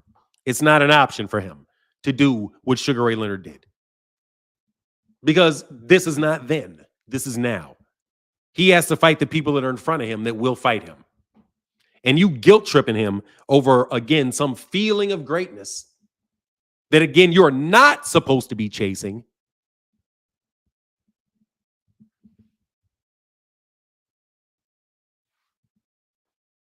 I would never tell my child to chase greatness. Why would you want to chase greatness? Do the best that you can do every day. Build a life that you feel comfortable in and that you enjoy, and you bring value to everybody around you. If you're looking for greatness and nobody else is great, only a few, you're looking for total isolation in your viewpoint of yourself. Nah, man, I just want to be highly productive and efficient and effective and loved and respected and remembered. Those are real things. They got you chasing phantoms. That's a phantom. It's not, what's a lose-lose? I'm just telling you, bro. That's what people do. That's a common technology. That's a common technique in bullshittery. They give you a goal that isn't even a goal. That's not even concrete. What does it mean, Jake? Where is greatness located? Where exactly is this greatness? Is it in the Hall of Fame? Is it in the Hall of Fame? Well, guess what? Gervonta's getting into the Hall of Fame. He's on his way to the Hall of Fame. He's right in line for the Hall of Fame. Is that the greatness you're talking about? Because Gervonta is right on the way to that.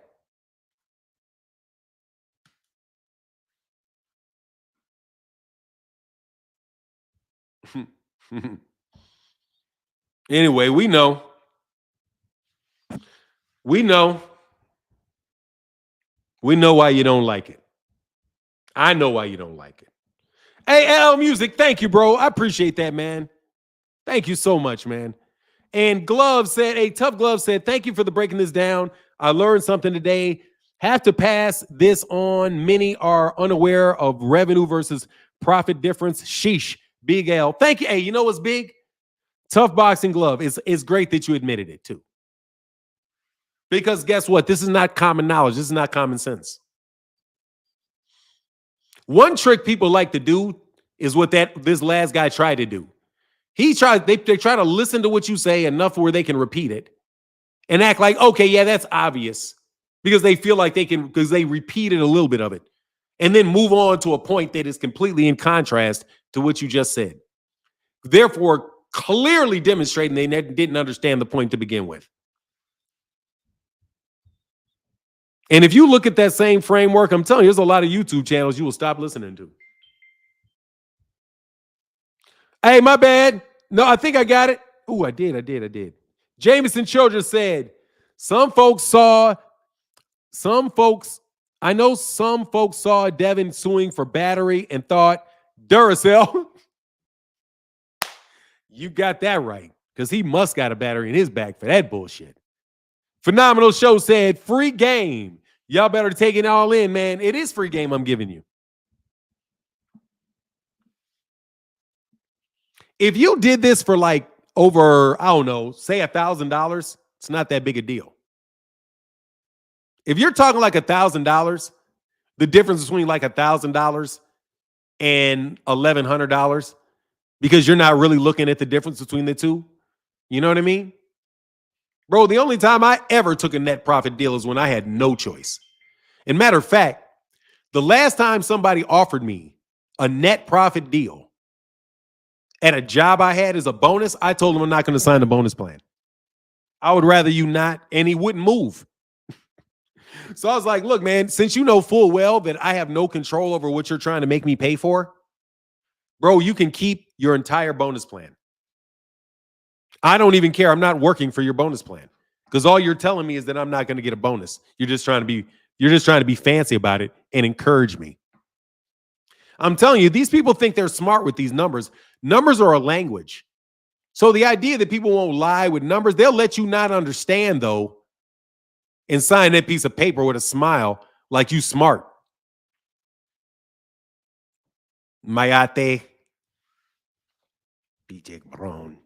Mayate.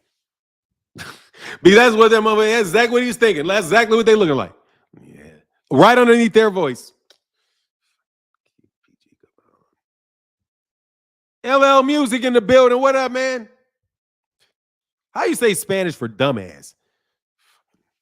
Stupido.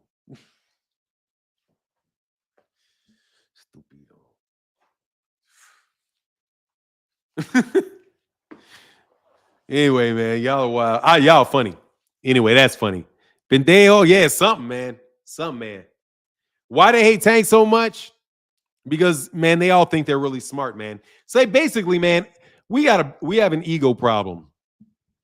We're all basically ignorant of 99% of things.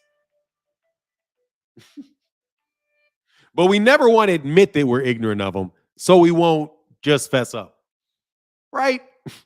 Like, take, for example, say Terrence Crawford may want to fight you in the street. Some of you dudes my age will actually act like you about to do it and be stupid enough to get in the street and do it, because you don't want anybody to think that you ain't brave enough to get out there and fight Terrence Crawford in the middle of the street. Because your pride is wrapped up in it. Meanwhile, people with common sense will be like, man, I'm not fighting you in the street. You're going to win. Why don't we compete with something that's fair? Like a spelling contest or something. You probably can win, but I got a lot better chance. No, I'm not competing with you against something. You're not suckering me into competing with you in something I know I'm going to lose at. Okay? No, that's called a bad decision. Coupled by a bad decision. Your pride is a bad decision, and your decision pushed by your pride is a bad decision.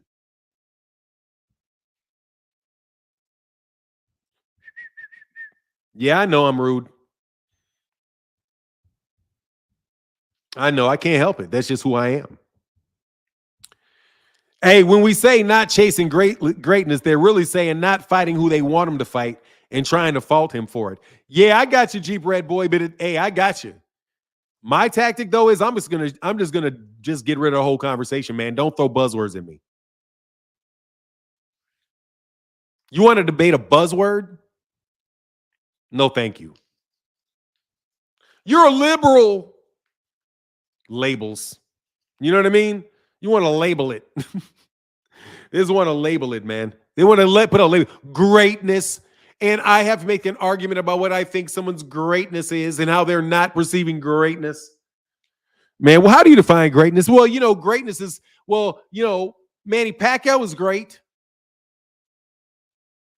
And look at all the things Manny Pacquiao did. Manny Pacquiao's great. Yeah, but I didn't ask you whether or not you think Manny Pacquiao's great. I asked you what is great. Since you say he's not something, you have to say what exactly it is that he will not be. You are not trying to be a dog. You have to reduce the thing that you're saying he's trying to be to an object that is obtainable. If it is just some puffy bullshit that you can't get, why would you chase that? Or one person thinks you're great and the other person doesn't think you are. It's all in the minds of the billions of people that could potentially think about you. And you're living for what they'll think about you. That's stupid. And every psychologist, psychiatrist, self-help person in the country tells you that is a bad thing to do in your life because you will spend your life miserable trying to maintain greatness in the eyes of everybody else. Okay, I'm sorry, man.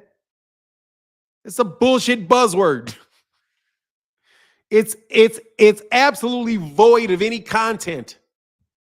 It's void of any content, any substantive. It's void of all substance. But that's what he's supposed to be at, the most shallow shit you could possibly think of. That's what he needs to chase.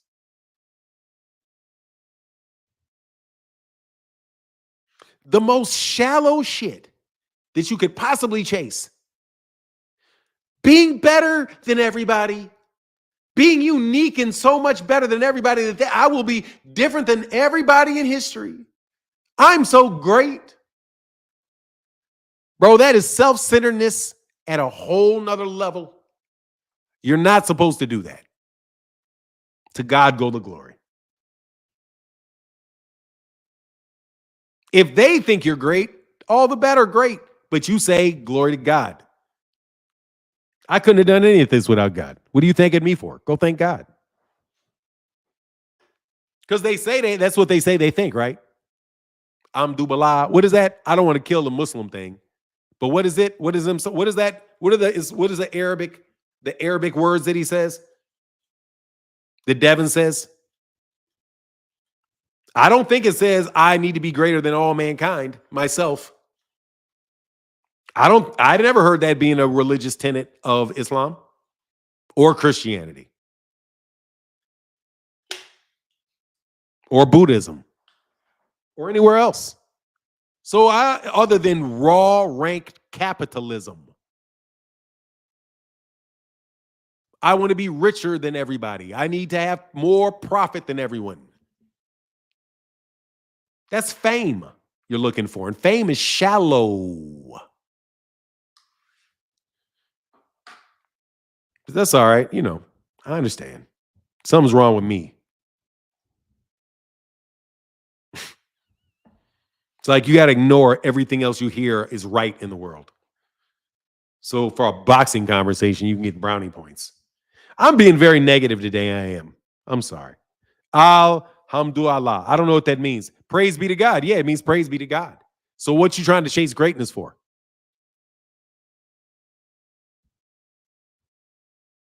You're not. You're not supposed to.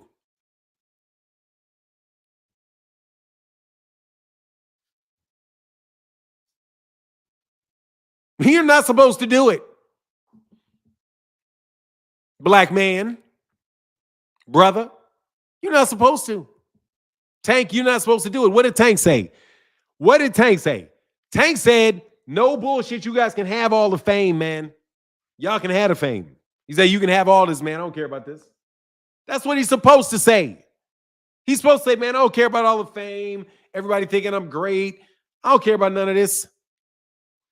Man, I'm trying to get my money. And then after that, dude, I'm going to go I get an island or something. And it's just going to be like me and my kids. That's what you're supposed to do. That's what you're supposed to do. All praise to the Most High. Amen. Yeah. You got to be consistent throughout your life or you're a phony.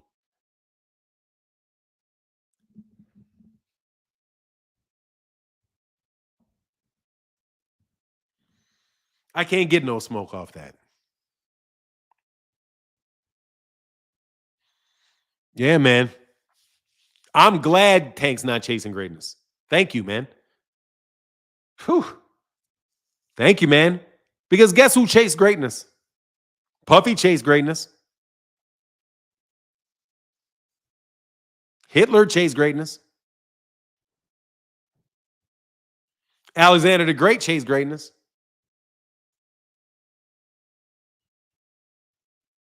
Yeah, he did. All these billionaires that are sucking up all the daggone money and giving people these little statues and stuff. They seeking greatness.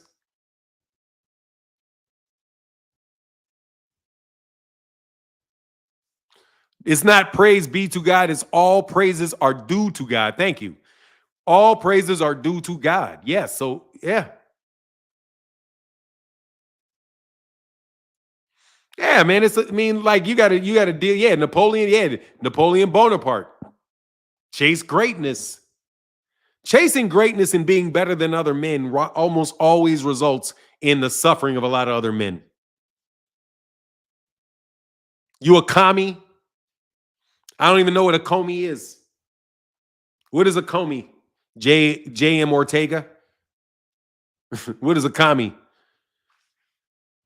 You guys are dumb. Hell yeah. No, he was chasing greatness. No, he wanted it. No, they're about greatness. They're about being bigger and having a bigger name and better than everybody in their circle. Yeah, they are. These idiots trying to spend all this money to go to the moon is about chasing greatness. Being the first to do anything and record breaking, it's all trying to be chasing greatness and getting attendance, getting attention for yourself. You know, and it's a dangerous drug. It's a dangerous drug. Historically, the only thing we learn from historically is that we don't learn. Yeah. No joke. Really and truly. But don't worry, Devin ain't gonna ever do another deal again with net profit. I bet you that. I bet y'all don't go into no goddamn deals with no net profit again.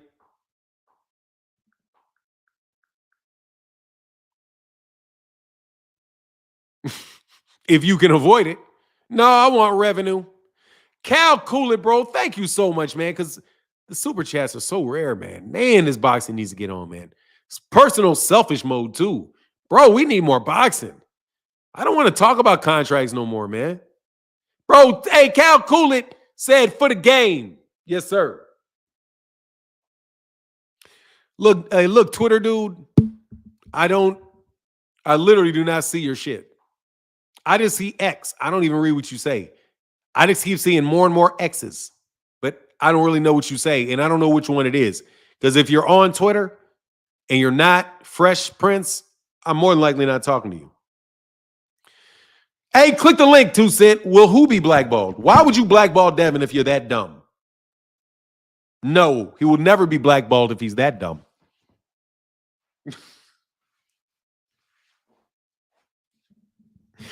Dog, there's a level of stupidity in which there's no need to blackball somebody. Why would you not want to do business with somebody like that, man?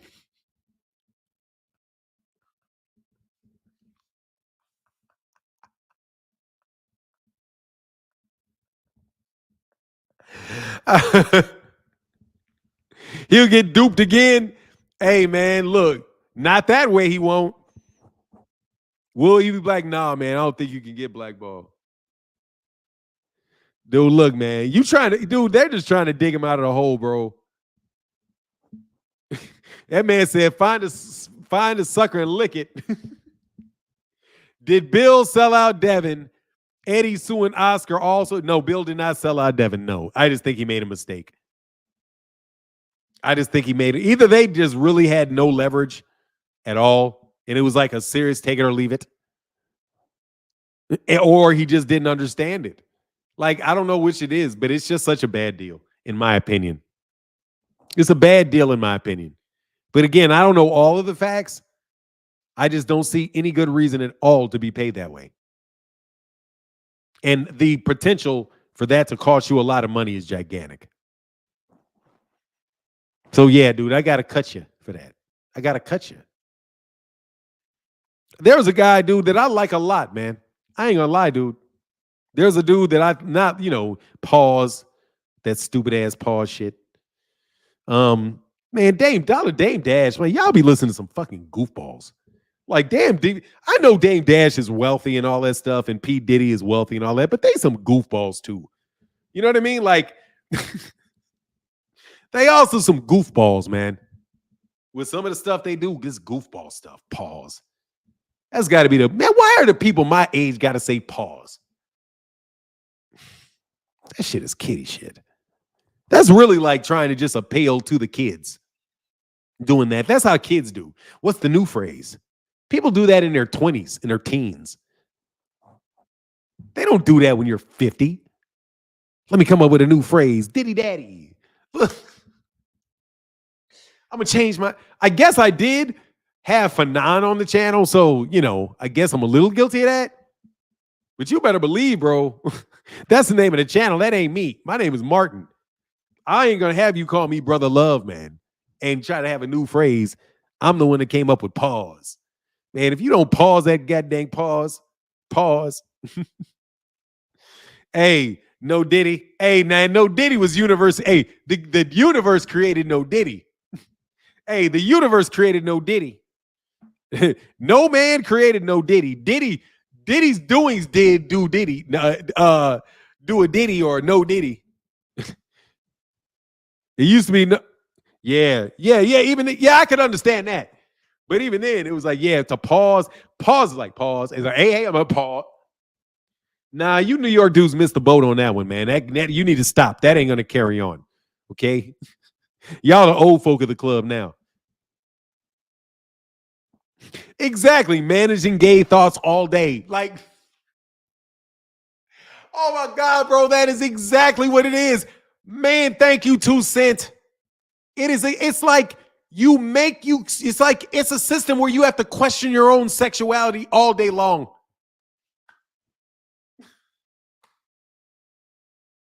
It's literally highlighting that your sexuality is constantly in question. Why the fuck would you want to live like that? Will y'all stop saying pause, dummies? Like, bro, that's like a psychop or something. That's just like a psychop. Every time I talk, I gotta stop.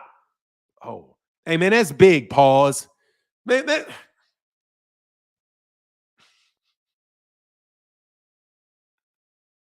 That's a big pause. Apple pause, man. Pause, gosh, pause.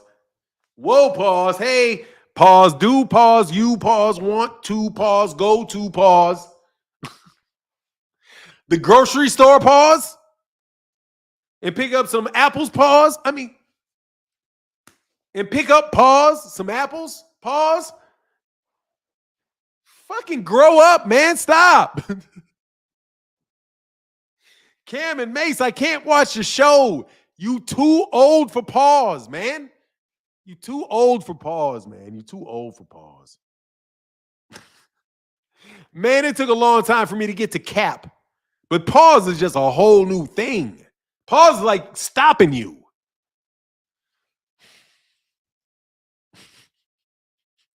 Devin should have used a pause before he signed that contract. Oh, hell yeah. Hey, let's go to the store and get some buns, pause. Do you see that idiot T.O. on their show? Yeah, phenomenal show. Yeah, he's racist. Phenomenal. Yeah, I think he's racist. Phenomenal show. Yes, I did. I did a video about it too. Phenomenal show.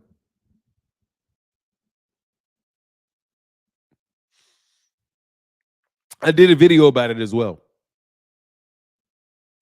Devin's career is over anyway. He won't beat any top 140 so pound. He's done. Nah, I don't know.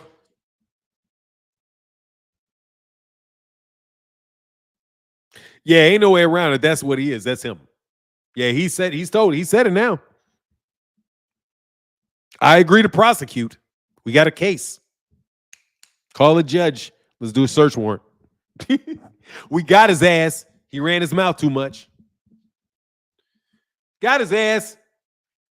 He ran his mouth too much.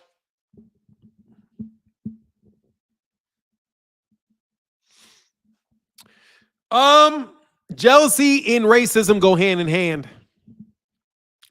Almost every time you get mad at somebody because they get mad at somebody because they're black, it is because of jealousy. Black people looking happy, call the police.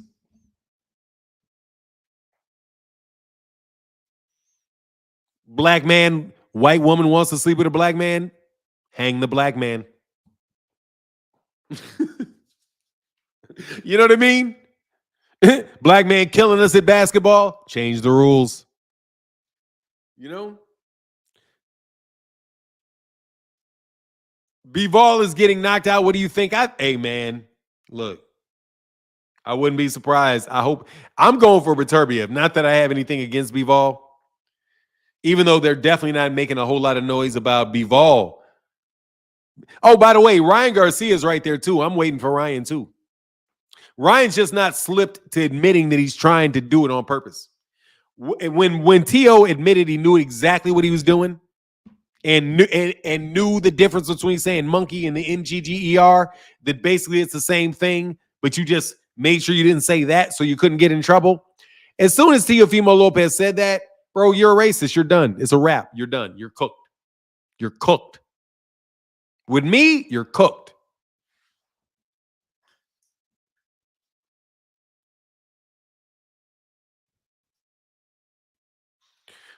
I'm telling you, man, it's over for him with me. I mean, and plus, he's already done several. His dad, though, oh yeah, I've been on that with his dad, though. I know his dad now. I mean, I feel heavily his dad.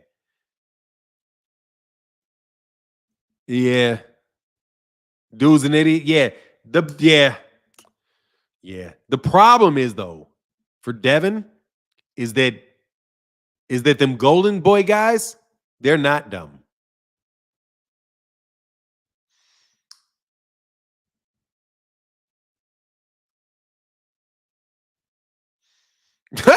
Casino Light Press said Devin gonna replace Lamont Roach on Pro Box. Man, they do not like Lamont Roach fight, man. They do not like the Lamont Roach fight.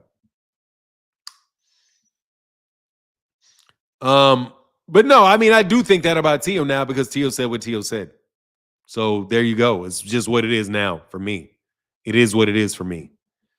I still want to see Dev and Tank. I believe once Tank puts him to sleep, he will not only make money, he will also have to face reality. He got to take net profit now.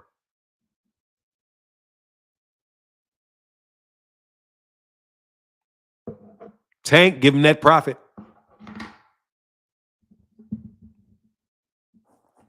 Now, look.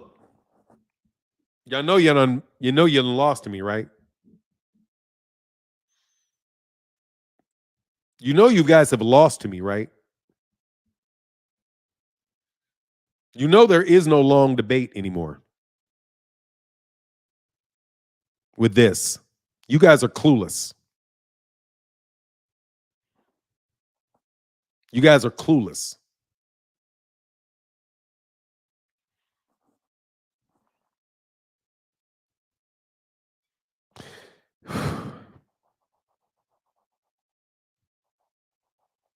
What they say? Turkey Al Sheikh has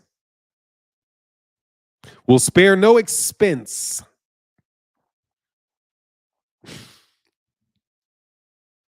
Hey man, that phrase "spare no expense" takes on a whole new meaning when Devin's getting paid in net profit, don't it?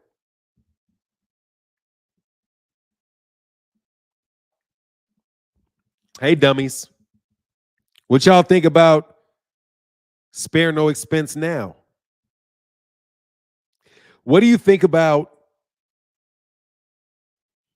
Eminem concerts What do you think about people swelling up the expenses and then paying you in net profit? It's almost like we've been black for a long time. And in our entire life, we've heard that people would take advantage of black people because we've had poor education. You know, things we talk about like education and literacy. The importance of education, getting a good education, being literate.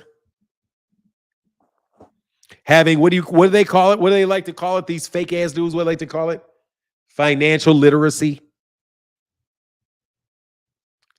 That's what they call it. They call it financial literacy. They say we really need to improve financial literacy. What I just explained to you is an example of somebody not having financial literacy. That is poor financial literacy.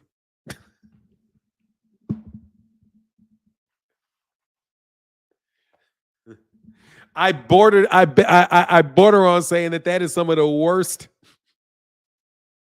financial literacy that I've ever seen.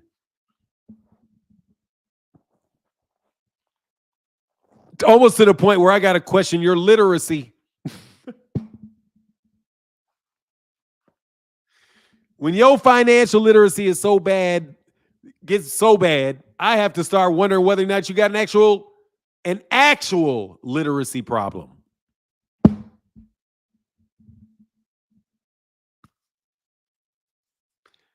But let me tell you something. Listen to Bud when Bud says don't call Al. Just go sit at the table.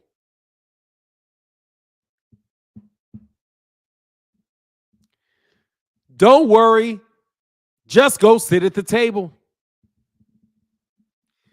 Shut up and sit at the table. Do you not understand how bad I want you to sit at the table with me right now?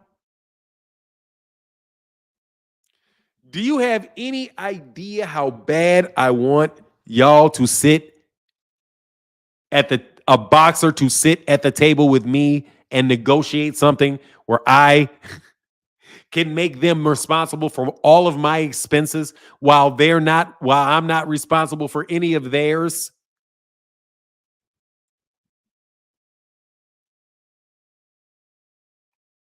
And net profit. Is net profit after he takes out his cut? I mean, I'm still wondering, like, net profit. Like, because I'm not an MBA. There's some financial guys that can help me. What's the difference between profit and net profit? What charges make it net profit? Taxes?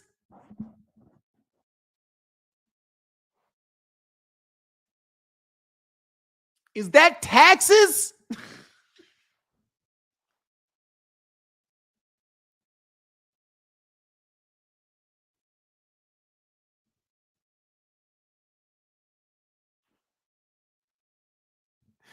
Bro, that shit better not be taxes.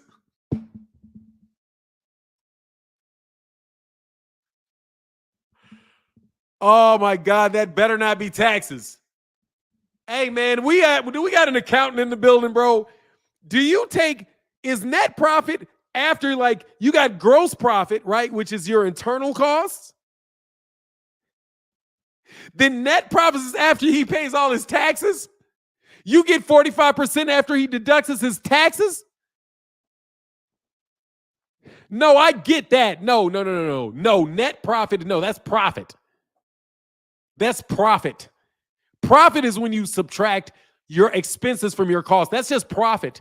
Net profit has to be a profit where you take something out of the gross profit for it to become a net profit. Okay? Gross is compared to net.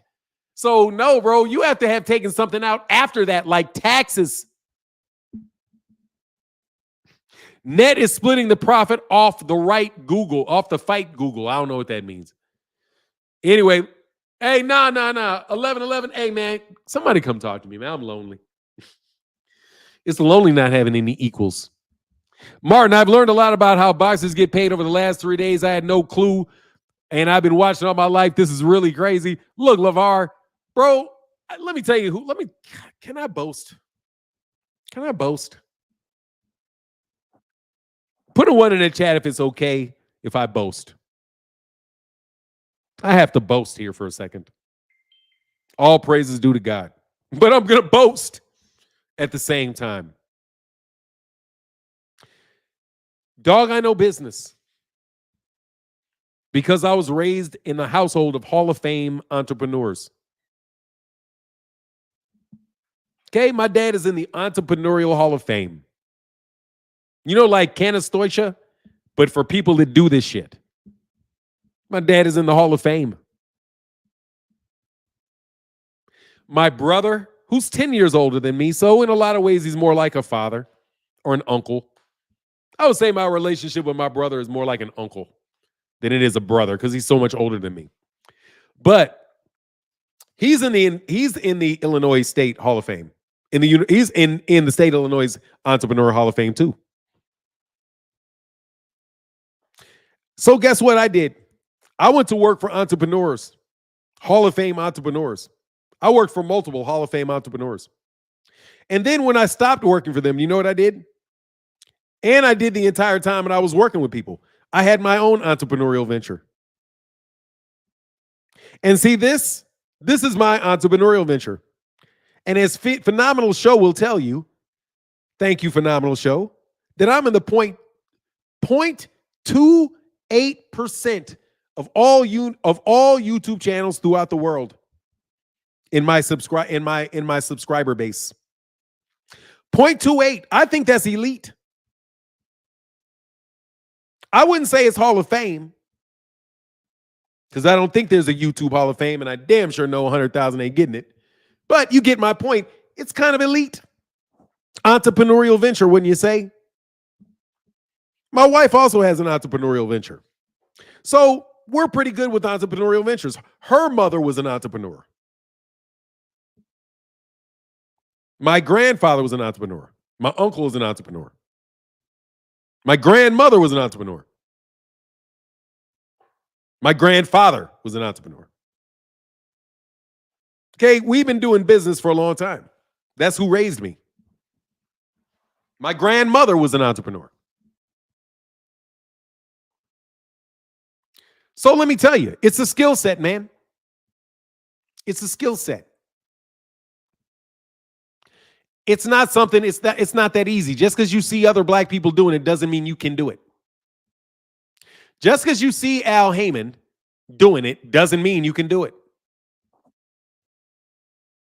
That is your belief that black people are not as good as other people are. When you can look at Al Heyman and think that you should be doing anything other than going to hire somebody else that can talk to him. If what you do is you punch people for a living. Just like Al Heyman would be smart to go find somebody else to fight that boxer because he's not going to win that fight. You all are not going to win a fight in a debate with somebody like that. And they absolutely have no problems about playing you. None. Because that's how they got to the Hall of Fame. Because they're chasing greatness. So they got no problem getting your ass in a negotiation for everything. Because they're chasing greatness. Man, I really wish y'all didn't think that y'all knew what y'all was talking about. Y'all need to stick to boxing. Literally the boxing. I won't do the boxing. I promise you. I promise you that I will not get in that ring and fight a professional fighter. I promise I won't. I will not train a professional fighter. I will not do that. If you guys agree to not ever try to negotiate a deal with me and get cute, because I will absolutely gouge your ass for everything and you won't even know it. And I don't know how to be more direct to tell you that is exactly what just happened to Devin. You're going to get gouged and you're not even going to know it. I'm going to gouge you and you're going to like it.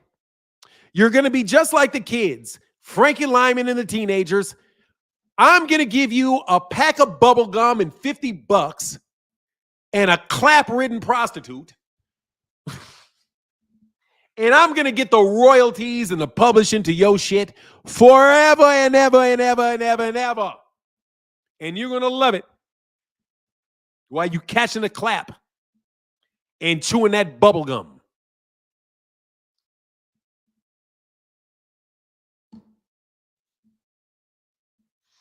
And if I really want to get mad at you, I may do a puffy and slip you a little something.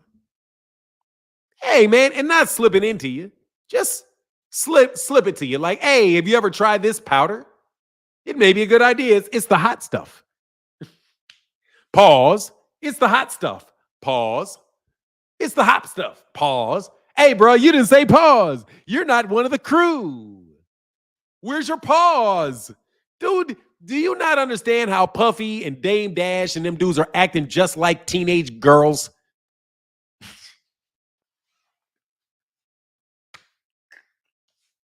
You're not in the hot crew. What's hot? Ribbity dibbity doo. Dog, y'all trying to be the hot crew. Y'all ain't. Anyway, man, I could go on all day. But nobody gonna talk to me, though. I feel so lonely.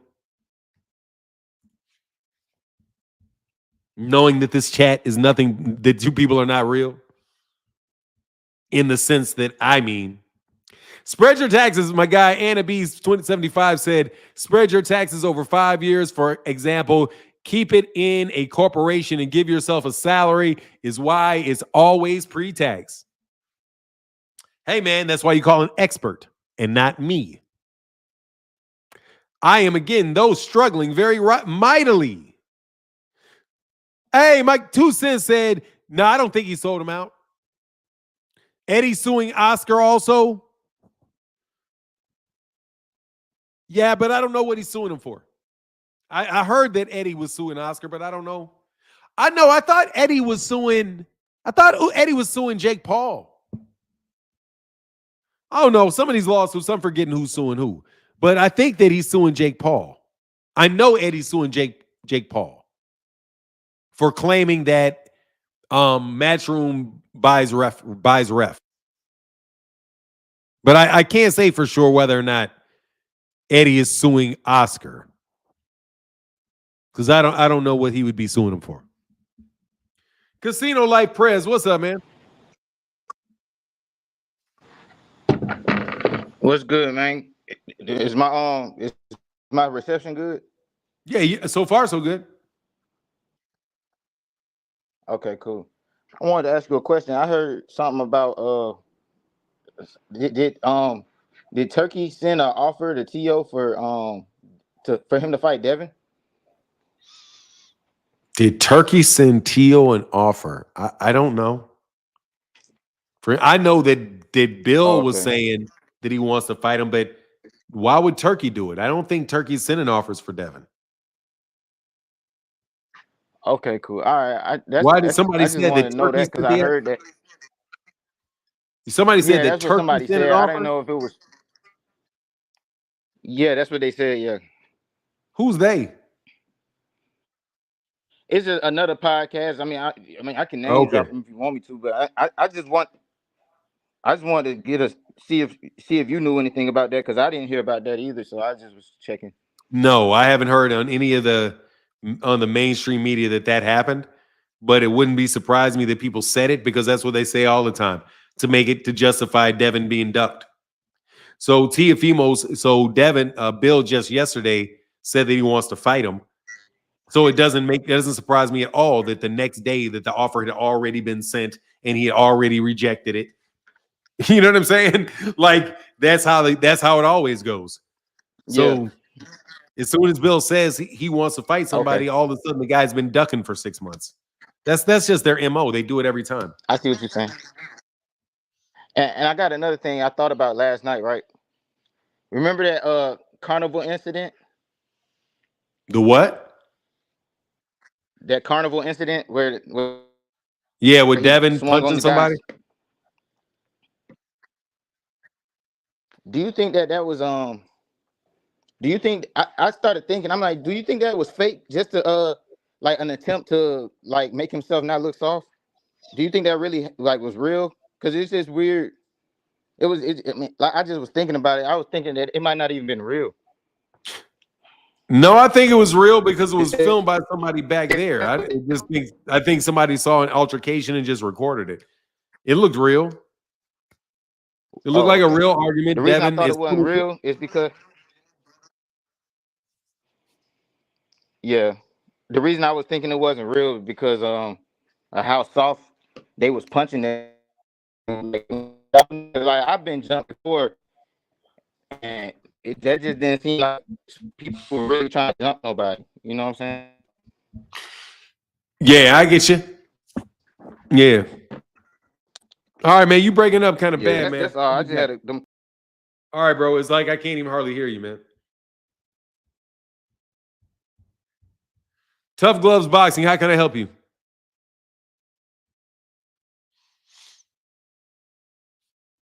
Tough Glove Boxing. You there? My bad, my bad. I was muted, brother. My bad. Shout out to you, Mr. Blackwell. I was calling I just called in because I want to touch up on what your last caller was talking about right quick. And I'm gonna be brief because I'm actually working right now, but um it actually Bill Haney came out in a short yesterday when he was addressing what Teofimo Lopez said on the Cam and Mace interview. He came out and he confirmed that yes, Turkey Al Sheikh and did put money off on the table for him and Devin Haney to fight, and Teofimo Lopez team told them that he wasn't ready. That came from Bill Haney, so that's When where was that this? information came from. It was a short that he came out with yesterday. I even have it in No, my no, no, list. no, no, no. I heard that before, but when was the time that they were supposed to have sent an offer to? Oh. This well, actually the first time I heard about it was like maybe like a month, and it was like shortly after the American Rehab season event.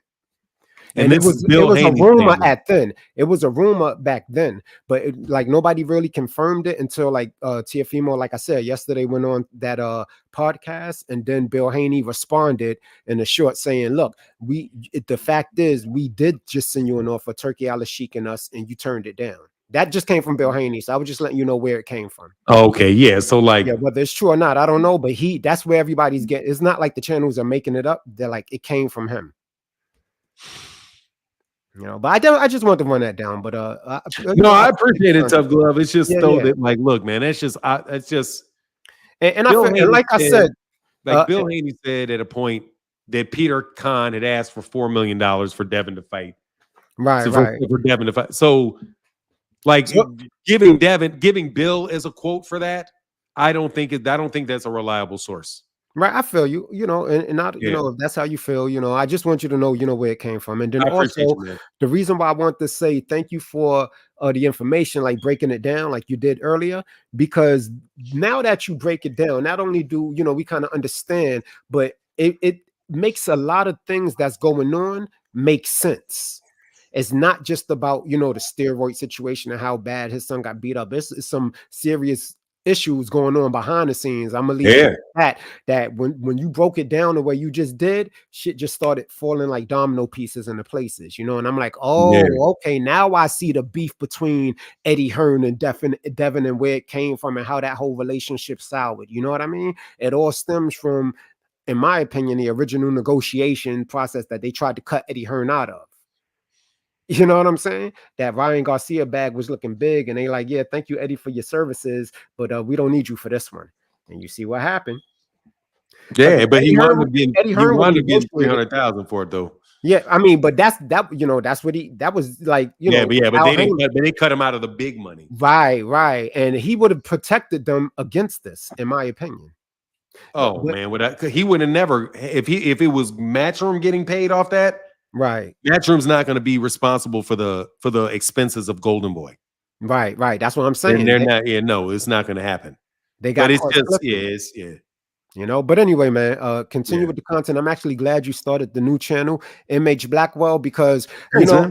on your Fanon channel, right? Like we've had some interaction before, but I feel like we started off on a bad foot because I came into the whole Errol Spence situation.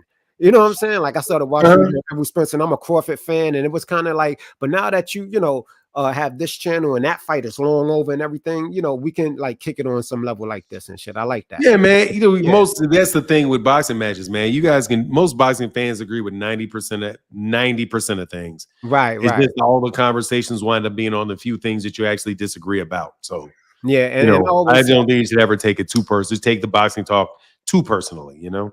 I don't know nobody in my personal life who I agree with 100% of the time. You know what I mean? Yeah, So, there you you go. know, it is And what it if you is. did agree with him 100% of the wrong time, something's probably wrong. Right.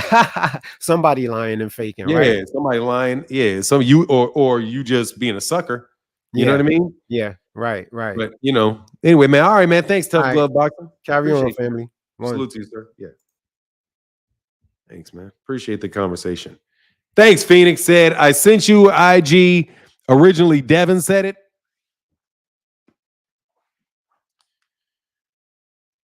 I mean, dude, like, look, it's the same MO. So if this is what you guys are gonna do, cool, do this. But the actual negotiations that you do, man, bro, be careful, man.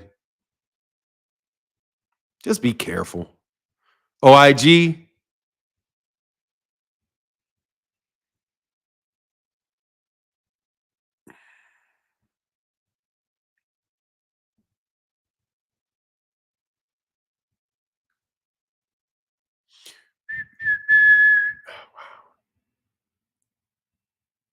We are not fought yet.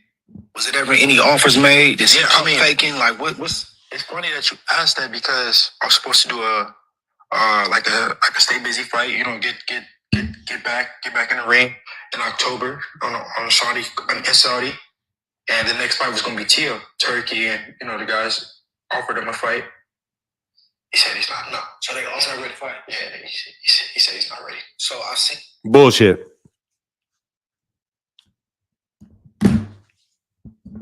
That's bullshit. I mean, I don't even know what I need to say other than that's bullshit. You can tell when he's saying it is bullshit. He's not telling the truth right there.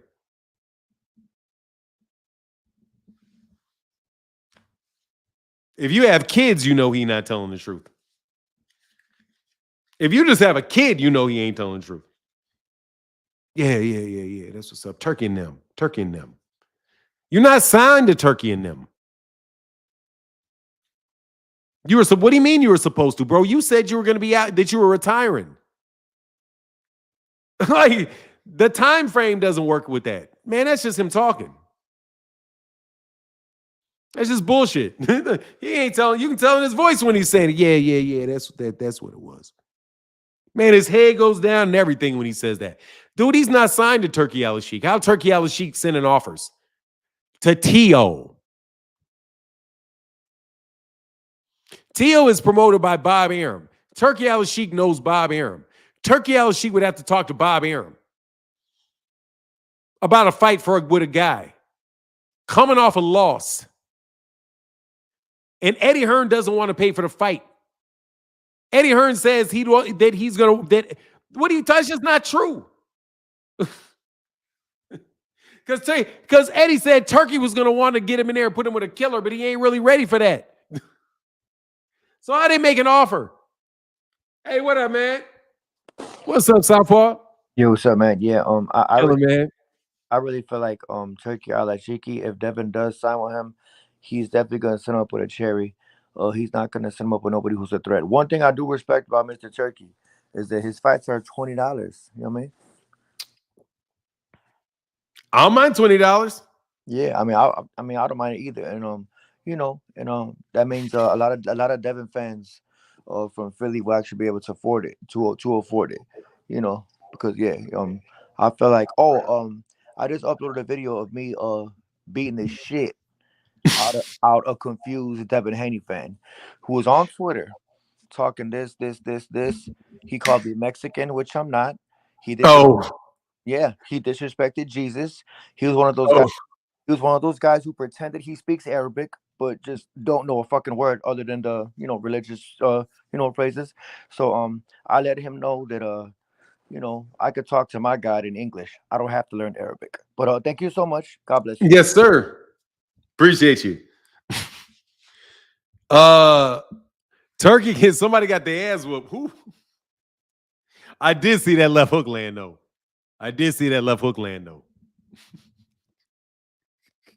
That's funny, man. Turkey can step aside literally anything. The WBC would never sanction a Russian till he came around. I mean, honestly, man, that whole thing was bananas, man. That whole thing was bananas. Who got whooped? Let me go see who got whooped. Let me be petty. More petty than I've been all day. I've been very petty all day. Knock the hat off that dude's head.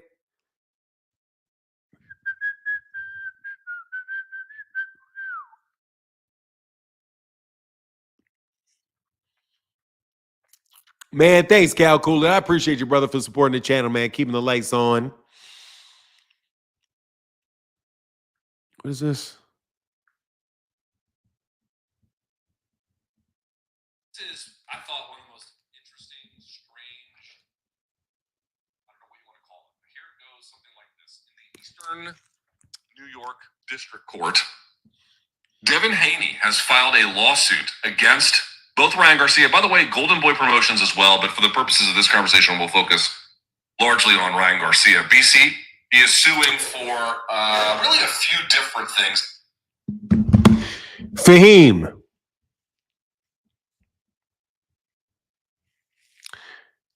I promise you, bro, I don't get into people's religion and what people say about religion, bro. I'll ask Southpaw not to make any more religious statements on the channel. I mean, dog, it's really, there's all kind of stuff that people say, man. All kind of stuff that people say.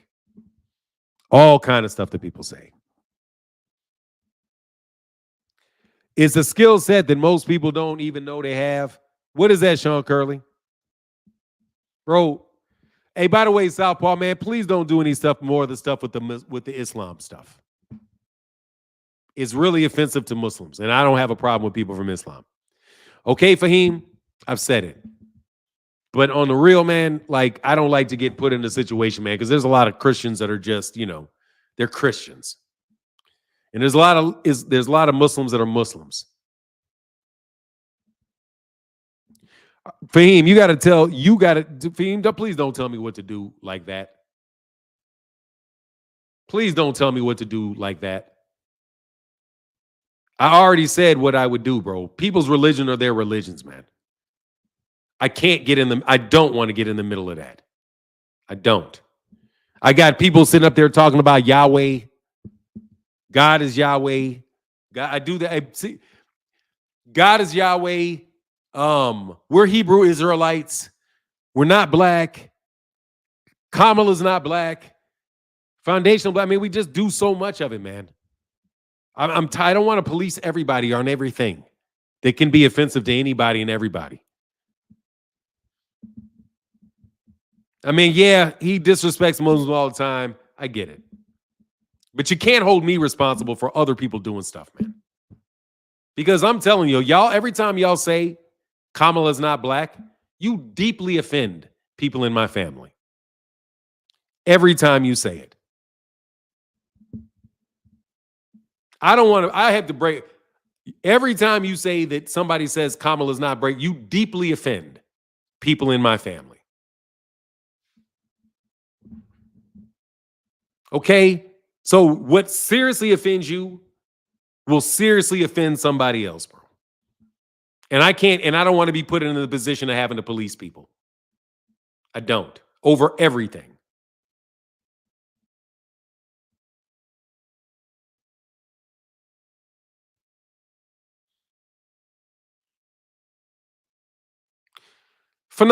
T. Orlando, I'm Greek.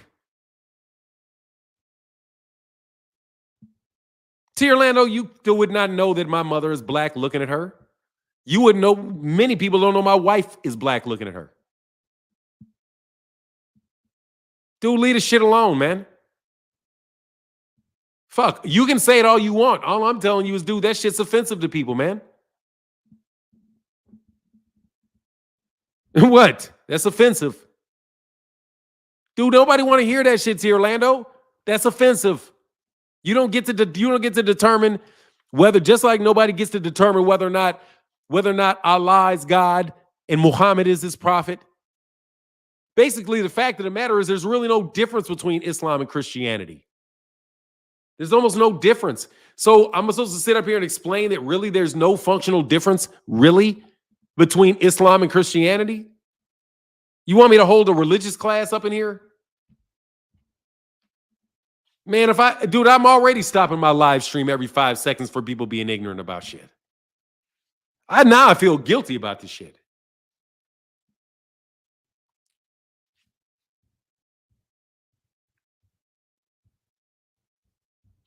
Fahim, because he didn't tell me to check you.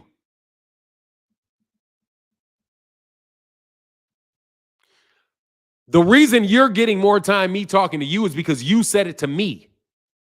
You're talking to me, so I'm talking to you. That's why you're getting it. He didn't say something to me. He said something that offended you. And you're putting me in the position of having to be offended for you and having to correct the situation because you're offended. So therefore, I have to address the fact that I'm offended by a lot of things. A lot of things. People have said stuff about Ali for a long time. I didn't say anything about it. Eventually, I say a little something about it. Thank you, Fahim. I appreciate it, man. Like, duh, like, you know, nah, bro, because I respect Islam, man. I know God is real, man. Like, for real. Like, yeah, I mean, like, the sad thing, I'll get off the YouTube. I'll get off the Boston Talk, bro. Bro, most Christians that have an issue with Islam don't even understand what Christianity is.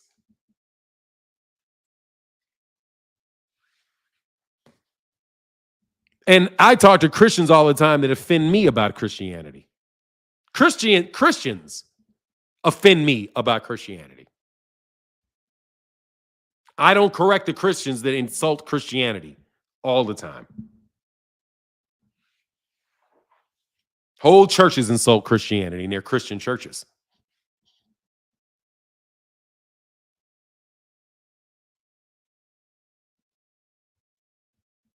You know what I mean? Like, anyway.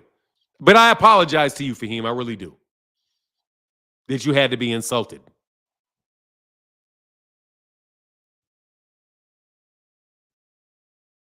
I apologize to you, Fahim, that you were insulted. I apologize for that. Because nobody should be made to feel uncomfortable.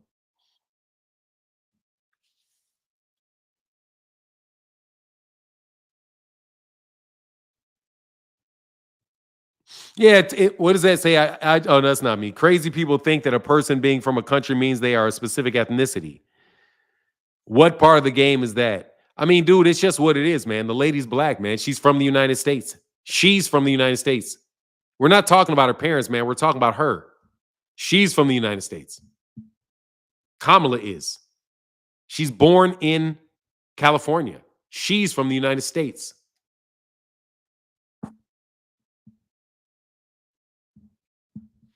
I mean, what you want me to say? She's from the United States. And you can say you don't agree, but whatever, man. It still is very offensive. You're still offending people. Let's talk about the fact that you're literally offending people. T. Orlando, you're not making an honest argument. You're not making an honest argument. So I'll leave that alone. That's not an honest argument. Okay? I'm not a rookie, bro. Do that shit to somebody that don't know. So all Americans are black? No, son. You said that you're not black if your parents are not from here. She is from here. So you brought up where somebody is from and the fact that her parents are not from the United States. Sir, you may be 1% out of 1% out of 100% people believe that a black man walking down the street who just so happened to parents were not born in the United States is not black. You are conflating ethnicity and race because the whole situation is confusing. And you are taking advantage of that confusion. Fortunately, though, your opinion is yours. So you can think whatever you want to think.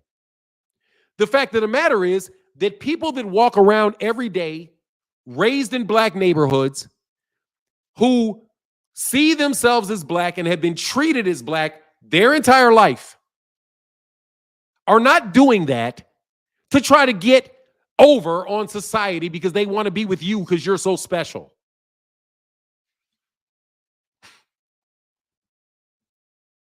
Dude, I wasn't raised in a black neighborhood. I'm still black. Dude, your argument sucks, T. Orlando. Please stop. T. Orlando, you know this shit is shaky as hell. You know it's shaky. You know that's shaky. That is shaky, shaky, shaky, shaky, shaky. The entire idea of race is a construct. The entire idea of a race is a construct. What's black, what's not black changes it changes from South Africa to this place to that place.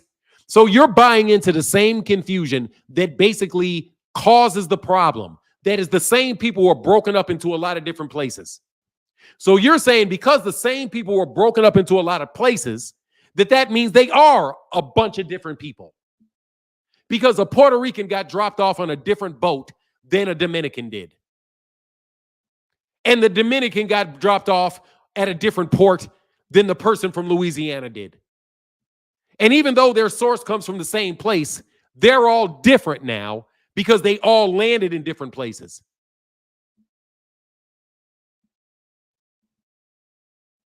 But I thought we were trying to be a diaspora and recognizing that this is something that happened to black people all over the planet.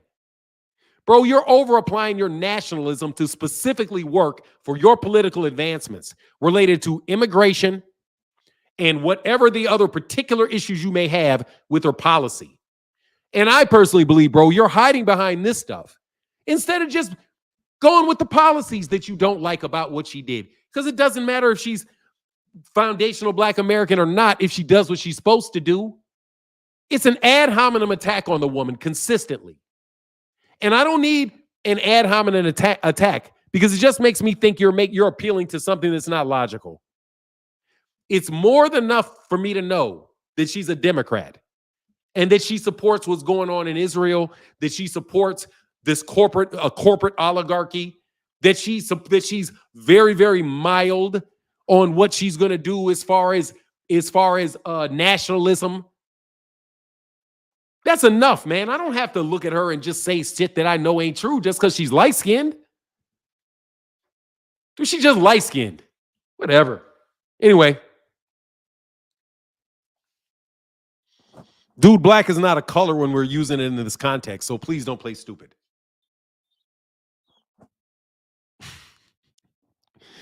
They all twerking. Anyway, all politicians pander for black votes. How is coming? You have to pander for votes. That's called an election. Pandering for votes is what you're supposed to do. You go tell people what they want to hear so they'll vote for you. What are you supposed to do? Get up there and insult them? You're not supposed to try to influence them to vote for you in an election? See, when you just put a negative word out there for something that somebody's actually supposed to be doing, oh, they're pandering to the black vote. Well, why don't you change that word to appealing?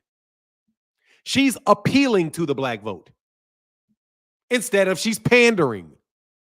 When you use pandering instead of appealing, that just tells me what you think. You don't like her. I get it. Dude, but I'm not voting for Donald Trump, so leave me alone.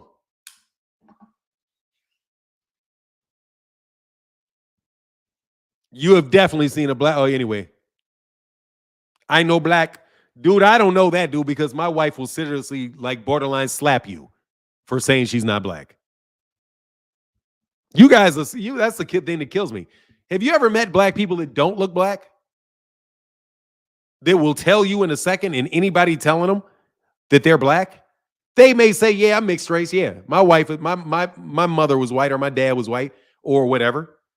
But they will tell you that they're black. A lot of people will do that, and there's a bunch of people that are not mixed that people will swear up and down are not black because you got a preconceived notion about what everybody's supposed to look like. That's called a stereotype. It's called a stereotype. I wasn't even reading your statement, Kev Famous. I didn't read any statement of yours, I don't believe. No, when you said, I think he's more fed up with the model minority being associated with black than it's beneficial. Oh, you're not talking to me. That's probably what that is. Hey said, my wife looks black, but she denied it. Happens. Nah, dog. My wife was like, I told my wife I wasn't black one day. She said, great, get out. I said, hey, babe, I found out I'm not black. I'm technically speaking, man. I'm what is it? Like, what's the percentage? 36% European, something like that. Not me, because I wouldn't do the test. Somebody else, like my brother or somebody, is that. I think I might be more European because I'm bald, but still, like, whatever, man. I told my wife that. She's like, oh, good, get out the house then. I said, hey, babe, we not black. She said, hey, well, we ain't married. Can you get out? Man, there's a lot of people that don't buy that stuff, man. I say the vast majority don't do that. Have you ever seen somebody the color of your shirt? Dude, my color's not even black, Mr. Blue. This shirt is not black, Holmes. But yes, I have seen somebody the color of this shirt. That approximates it? Yes, I have. Tank is a 30-year-old prospect. Man, that's amazing, bro. Ghosty, you have redefined the entire sport of boxing, huh? You know what I'm saying? Like, have I ever seen anybody that color this shirt? Yes, I have. What? For sure. You ever seen some Sudanese? Right here. What color is my shirt?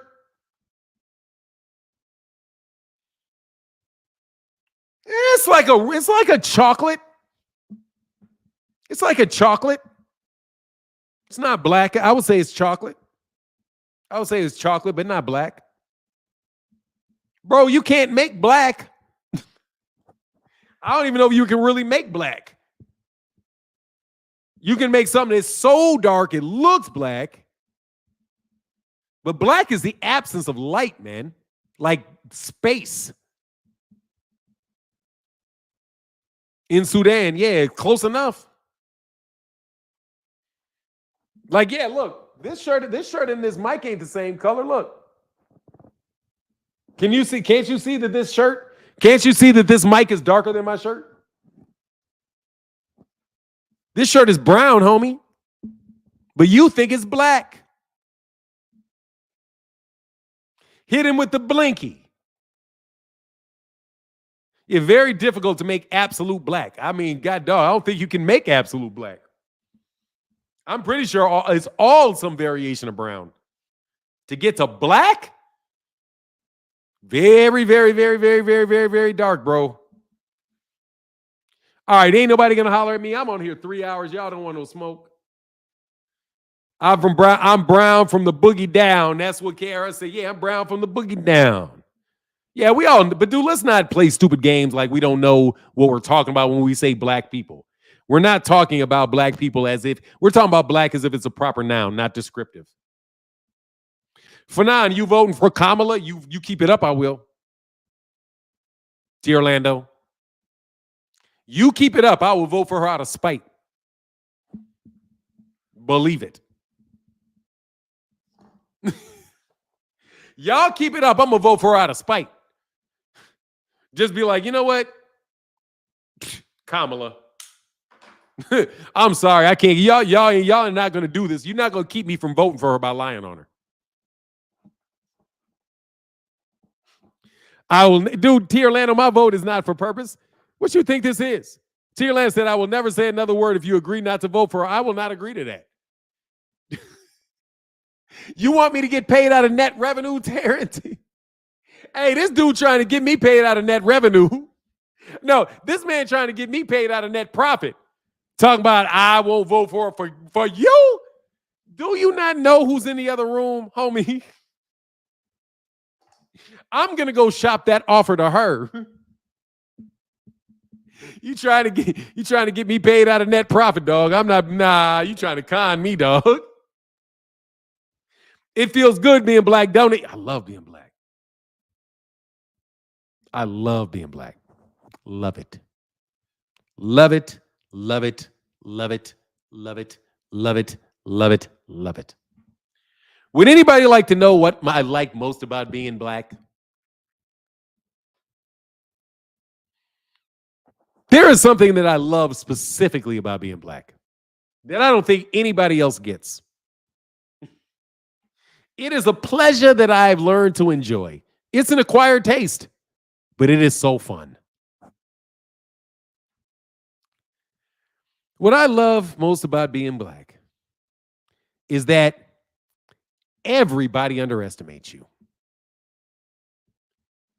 Everybody underestimates you. And because their sense of superiority is so ubiquitous that you literally can take advantage of any of them at will if you know what you're doing.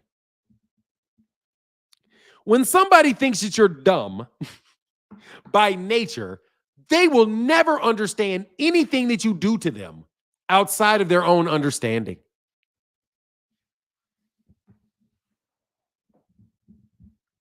It is such a weapon. It's a weapon only matched by women. The only people that have that weapon, that like black men have it, is women as a group. Women as a group, men and women underestimate women as a group. So if you're a woman that is not fooled by all the bullshit about women, man, you can achieve a lot of shit. Because you're not fooled by all the limitations that fool so many of your kin, of your kindred. So because I know black people are smart, and because I know black people work hard, and that we're talented, and that we're honest people, and we're not a bunch of drug dealers and gangbangers and all this other shit that y'all think we are, I get to sit and pick you guys off like flies every time you talk to me. Boop, boop, boop, boop, boop. Because you don't know what you're talking about when you're talking about us. And you're always underestimating people. Literally, think of this. Black people or case in point, black basketball players. Black basketball players in the United States have got to be the most underrated athletes on the planet. Because they are the only ones that can be 80% of the league, 95% of the championship teams, and yet they're no longer dominant.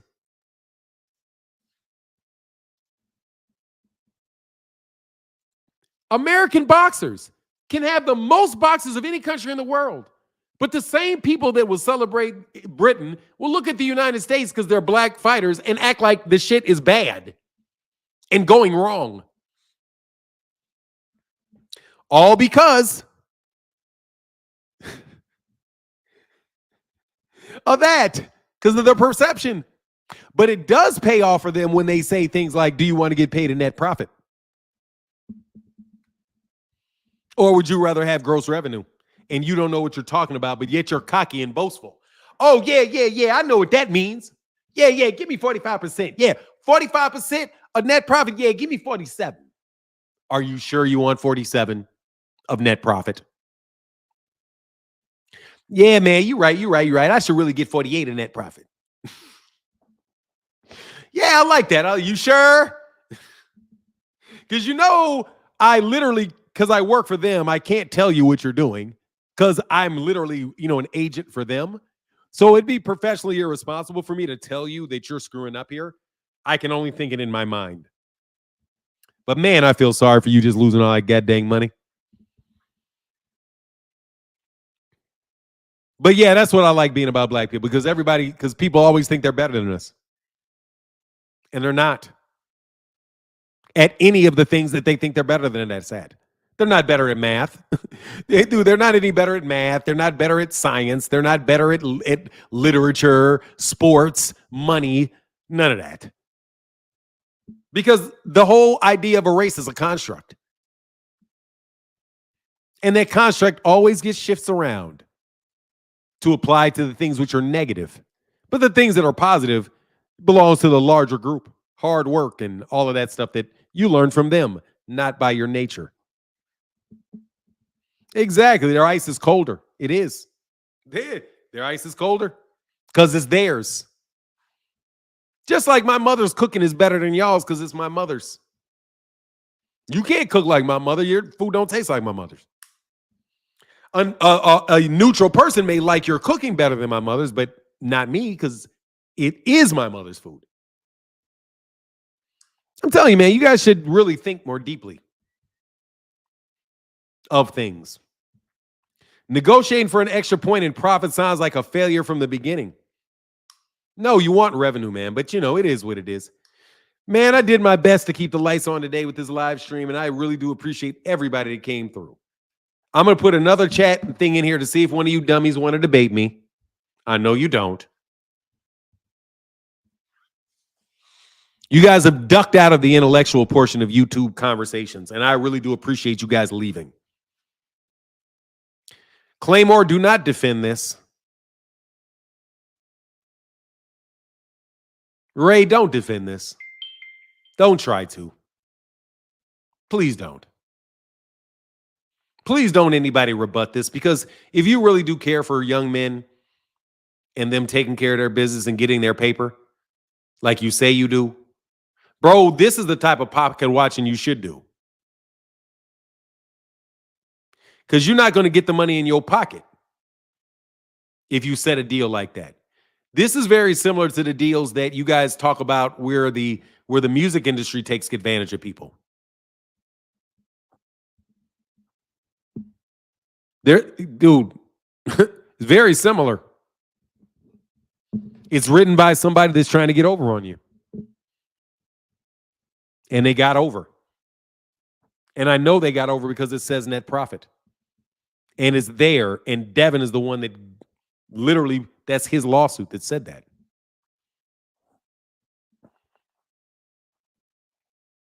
I really hope y'all ain't taking business advice from these YouTube channels.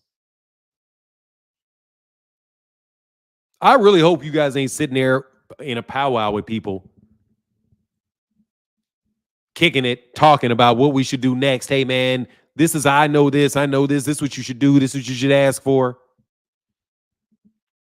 Because it's funny, man. I hear and I see that happening a lot, like in documentaries of stars, where it's like you find out that the reason that they made some of these dumbass business decisions were literally because of the people that were around them in the room with them. They were gassing them out to make bad decisions, and managers that were gassing them up to make bad decisions. And then I hear all y'all talking. And then I see a contract that says 47% of net profit and a $2,600,000 advance. I see you guys doing business and you guys talk like you know stuff. You do. You act like you really know stuff. But I see in a contract for Devin that he's getting paid out of net revenue, and that the money he was paid was in advance on the 47% of net revenue that he's due. How much money would a fight have to earn at 10% profit margin to have 2.6% equal 2.6 million equal 45% of the net? I don't even know how to do that math. I just know how to ask the question. Do you know how to answer the question? Or do you know how to throw check left hooks? Yeah, fuck Al. Don't listen to Al. Listen to all the people that you know damn well don't like black people telling you to leave Al alone. Al has a PH, has a M, has a JD, no, not J. He has a BS in economics from Harvard and an MBA from Harvard, and has made the biggest live events, some of the biggest live events of this century and the last. I guarantee he knows what gross revenue is. But you think because you got the same skin color as him, and you may come from the same town as him, that you're really qualified to do the same thing that he does, because how smart could he really be? He's black. The audacity of Terrence Crawford and Andre Ward to sit and lecture Al Heyman. It's really akin to me lecturing them about throwing punches. It's amazing. None of you boxers are great businessmen. Let's be serious here. You all are great athletes. You are not great businessmen. You're great athletes. Floyd Mayweather is not a great businessman. He's a great athlete that employed a great businessman.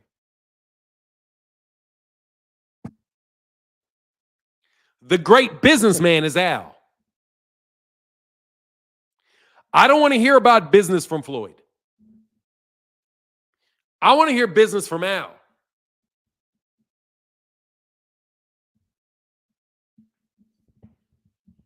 Y'all want to hear business from Devin Haney. You want a negotiation battle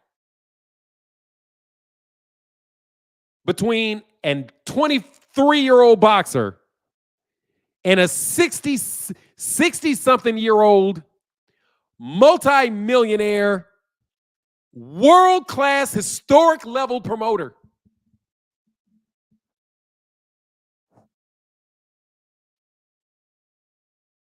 And law is tongue wrestling.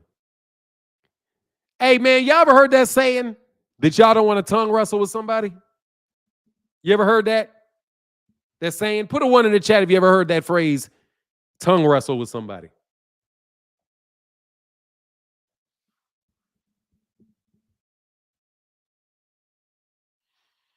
No, he's not great at business. That's why he's not going to. No, he's not great. He's not a great businessman.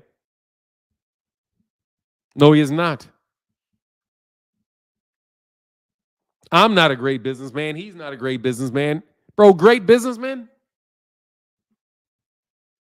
Warren Buffett is a great businessman.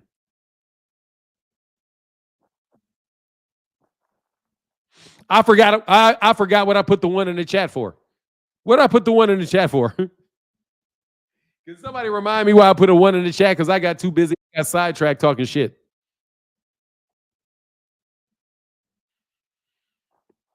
I'm Mastermind. I see you, Mastermind. If you want, I'm telling you, man, I got sidetracked talking shit. I forgot what I asked for 1 in the chat for. I'm old. Oh, lip wrestling. Yeah. Lip wrestling. Yeah. You know how they say I ain't trying to lip wrestle with somebody? People act like lip wrestling. Like that's a real thing. That's like battling, like what we're doing when we debate. That's lip wrestling. See who's the best with their mouth, right? That's called lip wrestling, right? Y'all know y'all can't lip wrestle with me, right? Y'all can't lip wrestle with me. Now, think of the law as not lip wrestling, but pin wrestling. Consider your contract when me and T. Orlando would argue, we would do this. We would pin wrestle. We're pin wrestling. A contract is pin wrestling. You do not want to pin wrestle with a lawyer.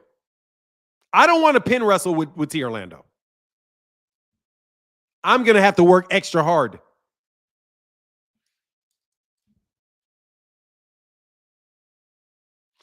Haney heard net profit and thought nothing but net. Yeah, now watch this. I dare no. What determines if somebody's a great businessman? Reaching their goals. Reaching their goals. That's it. Reaching their goals consistently. Within the discipline of business. Okay? Being rich does not make you a businessman. Typically speaking, a great businessman is somebody that makes profit and makes money and makes the people around them better. I don't know who Fred is. Was Fred a good businessman? Who's Fred? But look, man, great businessman, like if you're talking about great, you got to be like, in what sense? You mean like an entrepreneur in Chicago? Yeah, that's a level of great businessman because what did you start with? You started with this. You started with a handful of nickels and you turned it into a couple $1 million. You're a great businessman. That's a great businessman. Now, if you wind up going to jail over it for the rest of your life, you may have looked like a good businessman, great businessman, until your ass got caught and then you weren't. So once again, like anything else, great is very, very subjective. So you shouldn't figure whether you're a great businessman or not. You should think whether or not I made money in this endeavor and whether I reached my goals on a consistent basis. I mean, think like a grown man. Think like a grown man. And I'm sorry, y'all dad and your mamas didn't teach you this. Let me get that shit straight. I'm sorry your mamas didn't teach you this. Because I don't believe y'all would have listened to your daddy. No way. Who do you think Kambosa's fighting next? I don't even care. Rashawn Wilson said, I'll answer that, Magic World. I don't know who Kambosa's going to fight next. Somebody, I don't know, man. He's going to get mopped by somebody. He's definitely journeyman status now. Rashad Wilson said, I just watched your gross net profit video. You smoked that. Nothing but facts. Thank you, Rashad. Thank you, Rashad Wilson. And yeah, it feels good to be black, man. It feels really good to be happy to be black. And that's why I used to embrace the N-word. I used to embrace the N-word because it was kind of like a cheap way to do the same thing. Like, if I use the word nigga all the time, that means I'm marginalizing the word and the way that white people would use it as an insult because I've changed it into something that's positive. But then it became so overdone by so many people in popular culture. Popular culture means when hacks get a hold of it and try to sell it in mass and take all the soul out of it and all the meaning out of it. That's what to go pop means. That's what hip hop is. They lost it has nothing left in that except the beats and the people that make it. The beats and the people that make it are obviously talented, but the formula is trash. The industry is trash. The collective goal of all of the people within hip hop is trash. The goal of it is trash. So it was going to become trash. Really.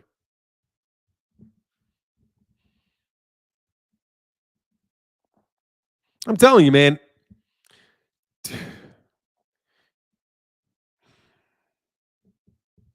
When the goal of something is to become trash, it's going to become trash. Fanan, what do you think Frank will do next? I think Frank will probably go to 140 and get a title shot against like Rayo. I think he's in line to fight Rayo. Mr. Mileage. I think more than likely he'll get the winner of I think Frank Martin might get the winner of Rayo Valenzuela and Isaac Cruz. I think because that's a good fight between the two of them. I like that fight for Frank Martin because it seems like Frank was having a hard time, that he should be in 140. Which is another thing about the whole Tank thing. I didn't really talk about Tank much today. Other than to say, look, man, keep doing you, kid. You're doing well, kid.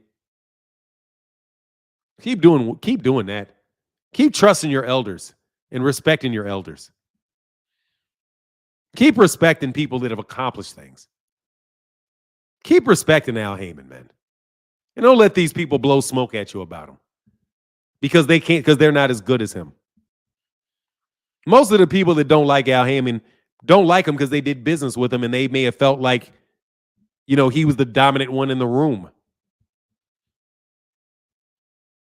Or he outsmarted him.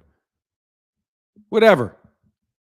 But if they don't like him, it's because he was good at what he did. Because you never hear people that actually know him say that he did bad business.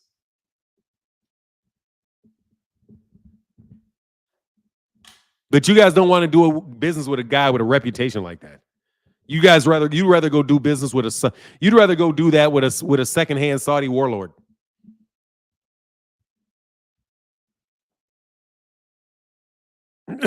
like, man, come on. And I called him a secondhand Saudi warlord. Let me tell you what I mean by that. Like, dude, he does not have any particular expertise in boxing or in business. He doesn't. You can tell. But what he does have is access to a lot of money and a monarchy. You respect that, but you don't respect the intelligence and the work ethic of somebody from like Al Heyman. You'd rather go run to him. Well, you deserve what you get when you run there. If I listen to, and I mean this, if I was to sit there talking to my son or my dad, no. If I was dumb enough to do something after my brother told me, I'm going to tell you a true story. Here's a true story. Y'all ready? True story. All right, I love my brother to death, but I got to tell a true story. Because this is love. This is negotiations, okay? This is a real negotiation. I was working on something for my brother, and my brother offered me something, and I was like, no, here's what it was. Somebody offered me something, and I could call my brother, and I would offer, and I would brainstorm with him. And he would be like, nah, man, don't take that deal. Like, he would say, don't take that. I see you, mastermind. He said, I don't take that deal. I was like, why wouldn't I take that deal? He said, yeah, don't take a deal on profit, man, because you don't have any control over the profit. You only really want to do profit, man, if you can actually like control the spending. Just ask for a smaller percentage of revenue. I literally learned that from my brother. I didn't know it when I was dealing with it. But then later on, when I did a deal with him, guess what he offered me? Net profit. With some wild ass calculation in there. And I was like, nah, man. But basically what he was saying was, nah, you're a cost center and I don't want to pay a bonus. But by law, I guess I have to offer you a bonus. But I'm just going to make the bonus mean nothing because I don't really want to pay it. Because I don't think I should pay you a bonus. I think you're a cost center. That was the honest discussion we could have had and like why I'm not upset with him. Because, the structure says you have to pay a bonus. But at the same time, bro, you paying a bonus for what? I'm only paying bonuses for people when they're bringing in revenue. I'm only paying you bonuses off revenue. You got to bring in money for me to give you a bonus, not saving me cost. But anyway, that even may be different. If you ask people that really, really understand it, who's a living legend? All respect to Al Heyman. Yeah, he is. He is a living legend. He is. He's super impressive. But you really can find guys like that everywhere. You can find people like that everywhere. I'm going to tell you who'd really be. I mean, guys like Jamison Childress. I'll tell you who would know this. This guy would know it. Where you at, Jamison? Jamison Childress, where you at? Are you there, Jamison? Yeah, Jamison would know this. I don't think T. Orlando knows this, though. Oh, Mastermind is here. Yeah, he's going to go crazy on me. What's going on, Mastermind? How can I help you? Hey, how you doing for nine? Great subject. Al Heyman. I got to agree with you, man. I've been a big fan of his ever since I seen him do tremendous work with Mayweather, and I seen profits crazy. The first time I seen astronomical profits was the first Canelo Mayweather. Bro, And you've never seen their profits. yeah, the 70 million. That's revenue. Yeah, that's what I'm talking about, revenue. I'm talking about the same. That was the first time I became aware of how successful he was, and then he took it to another level with the Mayweather Pacquiao. That was phenomenal. And then did it again with Conor McGregor. You made $300 million twice. You must be the greatest. So Those are not his big accomplishments. those not his two biggest. No. Which one is his biggest? The Michael Jackson Pepsi concert.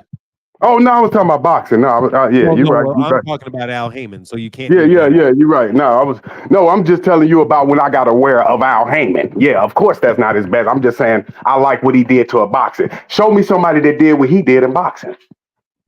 Don King. He did a $300 million fight. Don King did what he did. Yeah, he did. Right. He got 10 million. That's what made me a fan of him. He's like the second tier of him. I'm like, he's like Don King, the future version. You're right. I agree with that. And I'm a fan of Eddie Hearn, Bob Arum. Only knock against PBC. I think they should be a little bit more busy. I just think the inactivity kind of hurt them a lot. Like Wilder and Carlo. Okay, well, thanks, man. I appreciate you, man. Thank you, brother. Yeah, I think you see, he was looking for an argument. I told you, I like your program. You're a smart man. See you later, man. I'm gonna quit that while we were ahead, man. That's called quitting while you're ahead. Thank you, Master. Thank you, man. Thank you, Mastermind. Oh, it was coming. You know it was coming now. You know it was coming. You know it was coming, dog. You know it was coming, pause. You know it was finna happen. But look, I'm gonna get out of here, man. Thank y'all for supporting, man. Thank y'all for listening to me, man. Heck yeah, he's about to cut me out. He was definitely about to cuss me out. Cuss me out. Yeah. Anyway, I'm gonna show up to y'all live streams today. I'm looking for you, dog. I'm showing up to your live stream today. I'm thinking about showing up to y'all live stream today.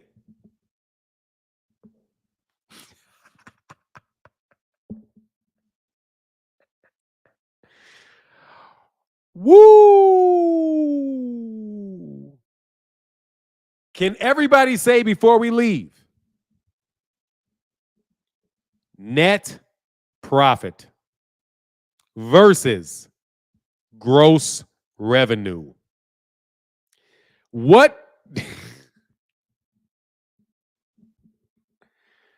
Woo! Rollo! Hey, Rollo! Hey, dog, that's what Rollo. Hey, that's what Rollo was trying to do, dog. Rollo was trying to get somebody to move into him so he could accuse him and so he could be an expense. Martin going to make me go to their live for the first time, period. No, I'm not going to nobody's live today. I was lying. I'm not really going to anybody's live. I just know the last time I clowned somebody, they didn't go on live for like 3 days. All I know is I went on a diatribe on somebody for maybe 50 minutes one day. No, when was my last Claymore Rain video where I dedicated the whole video to his ass? When was that? I think you remember when I did went at Claymore Rain for 2 hours, just making sure he caught as many spares. You remember when he just caught he was just catching strays for 3 hours. So he caught so many strays, you knew it wasn't a stray. Yeah, dog. So Hey said, "Oh, thank you. I was gonna have to drink early to sit through there, but oh no, no, no, no, no, no. I'm not really going over there. No, hell no, dog. No, I think we've had enough business. I think we've had enough business and legal classes for today. I think everybody else can go talk boxing. I think we're safe. Shout out to Boxing Hacker, bro. Boxing Hacker, where you at? Oh no, I'm not getting off now. Where you at, Boxing Hacker? Boxing Hacker, where are you, Boxing Hacker? King, where are you, King? I forgot I was supposed to kick somebody when they're down. Boxing Hacker, you got anything to say about how theoretically maybe?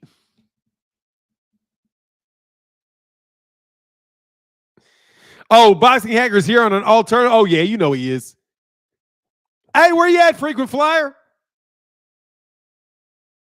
Hey, shout out Frequent Flyer.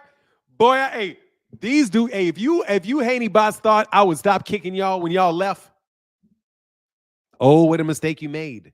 You guys are getting paid out of gross disdain, not net. You getting gross disdain. Every time I see this, every time I feel disdain, I'm going at you. Not net. I'm not waiting to figure out whether or not you had a point or not. Fanon, can you teach Boxing Hacker how to use verbatim properly? Oh, verbatim is a direct quote. Let me read what Merch is dumb said verbatim. Fanon, can you teach Boxing Hacker how to use verbatim properly? Smiley face laugh with tears. That's called reading something verbatim. Verbatim, the actual verbiage. I think that's Latin. Verbatim is a Latin phrase for the exact text. Y'all didn't know. You know your boy Fanon spoke Latin, did you? You didn't know I spoke Latin, huh? Anyway, verbatim is Latin, I do believe. And with that, I'm out for what he actually said, word for word. Anyway, peace. I'm out.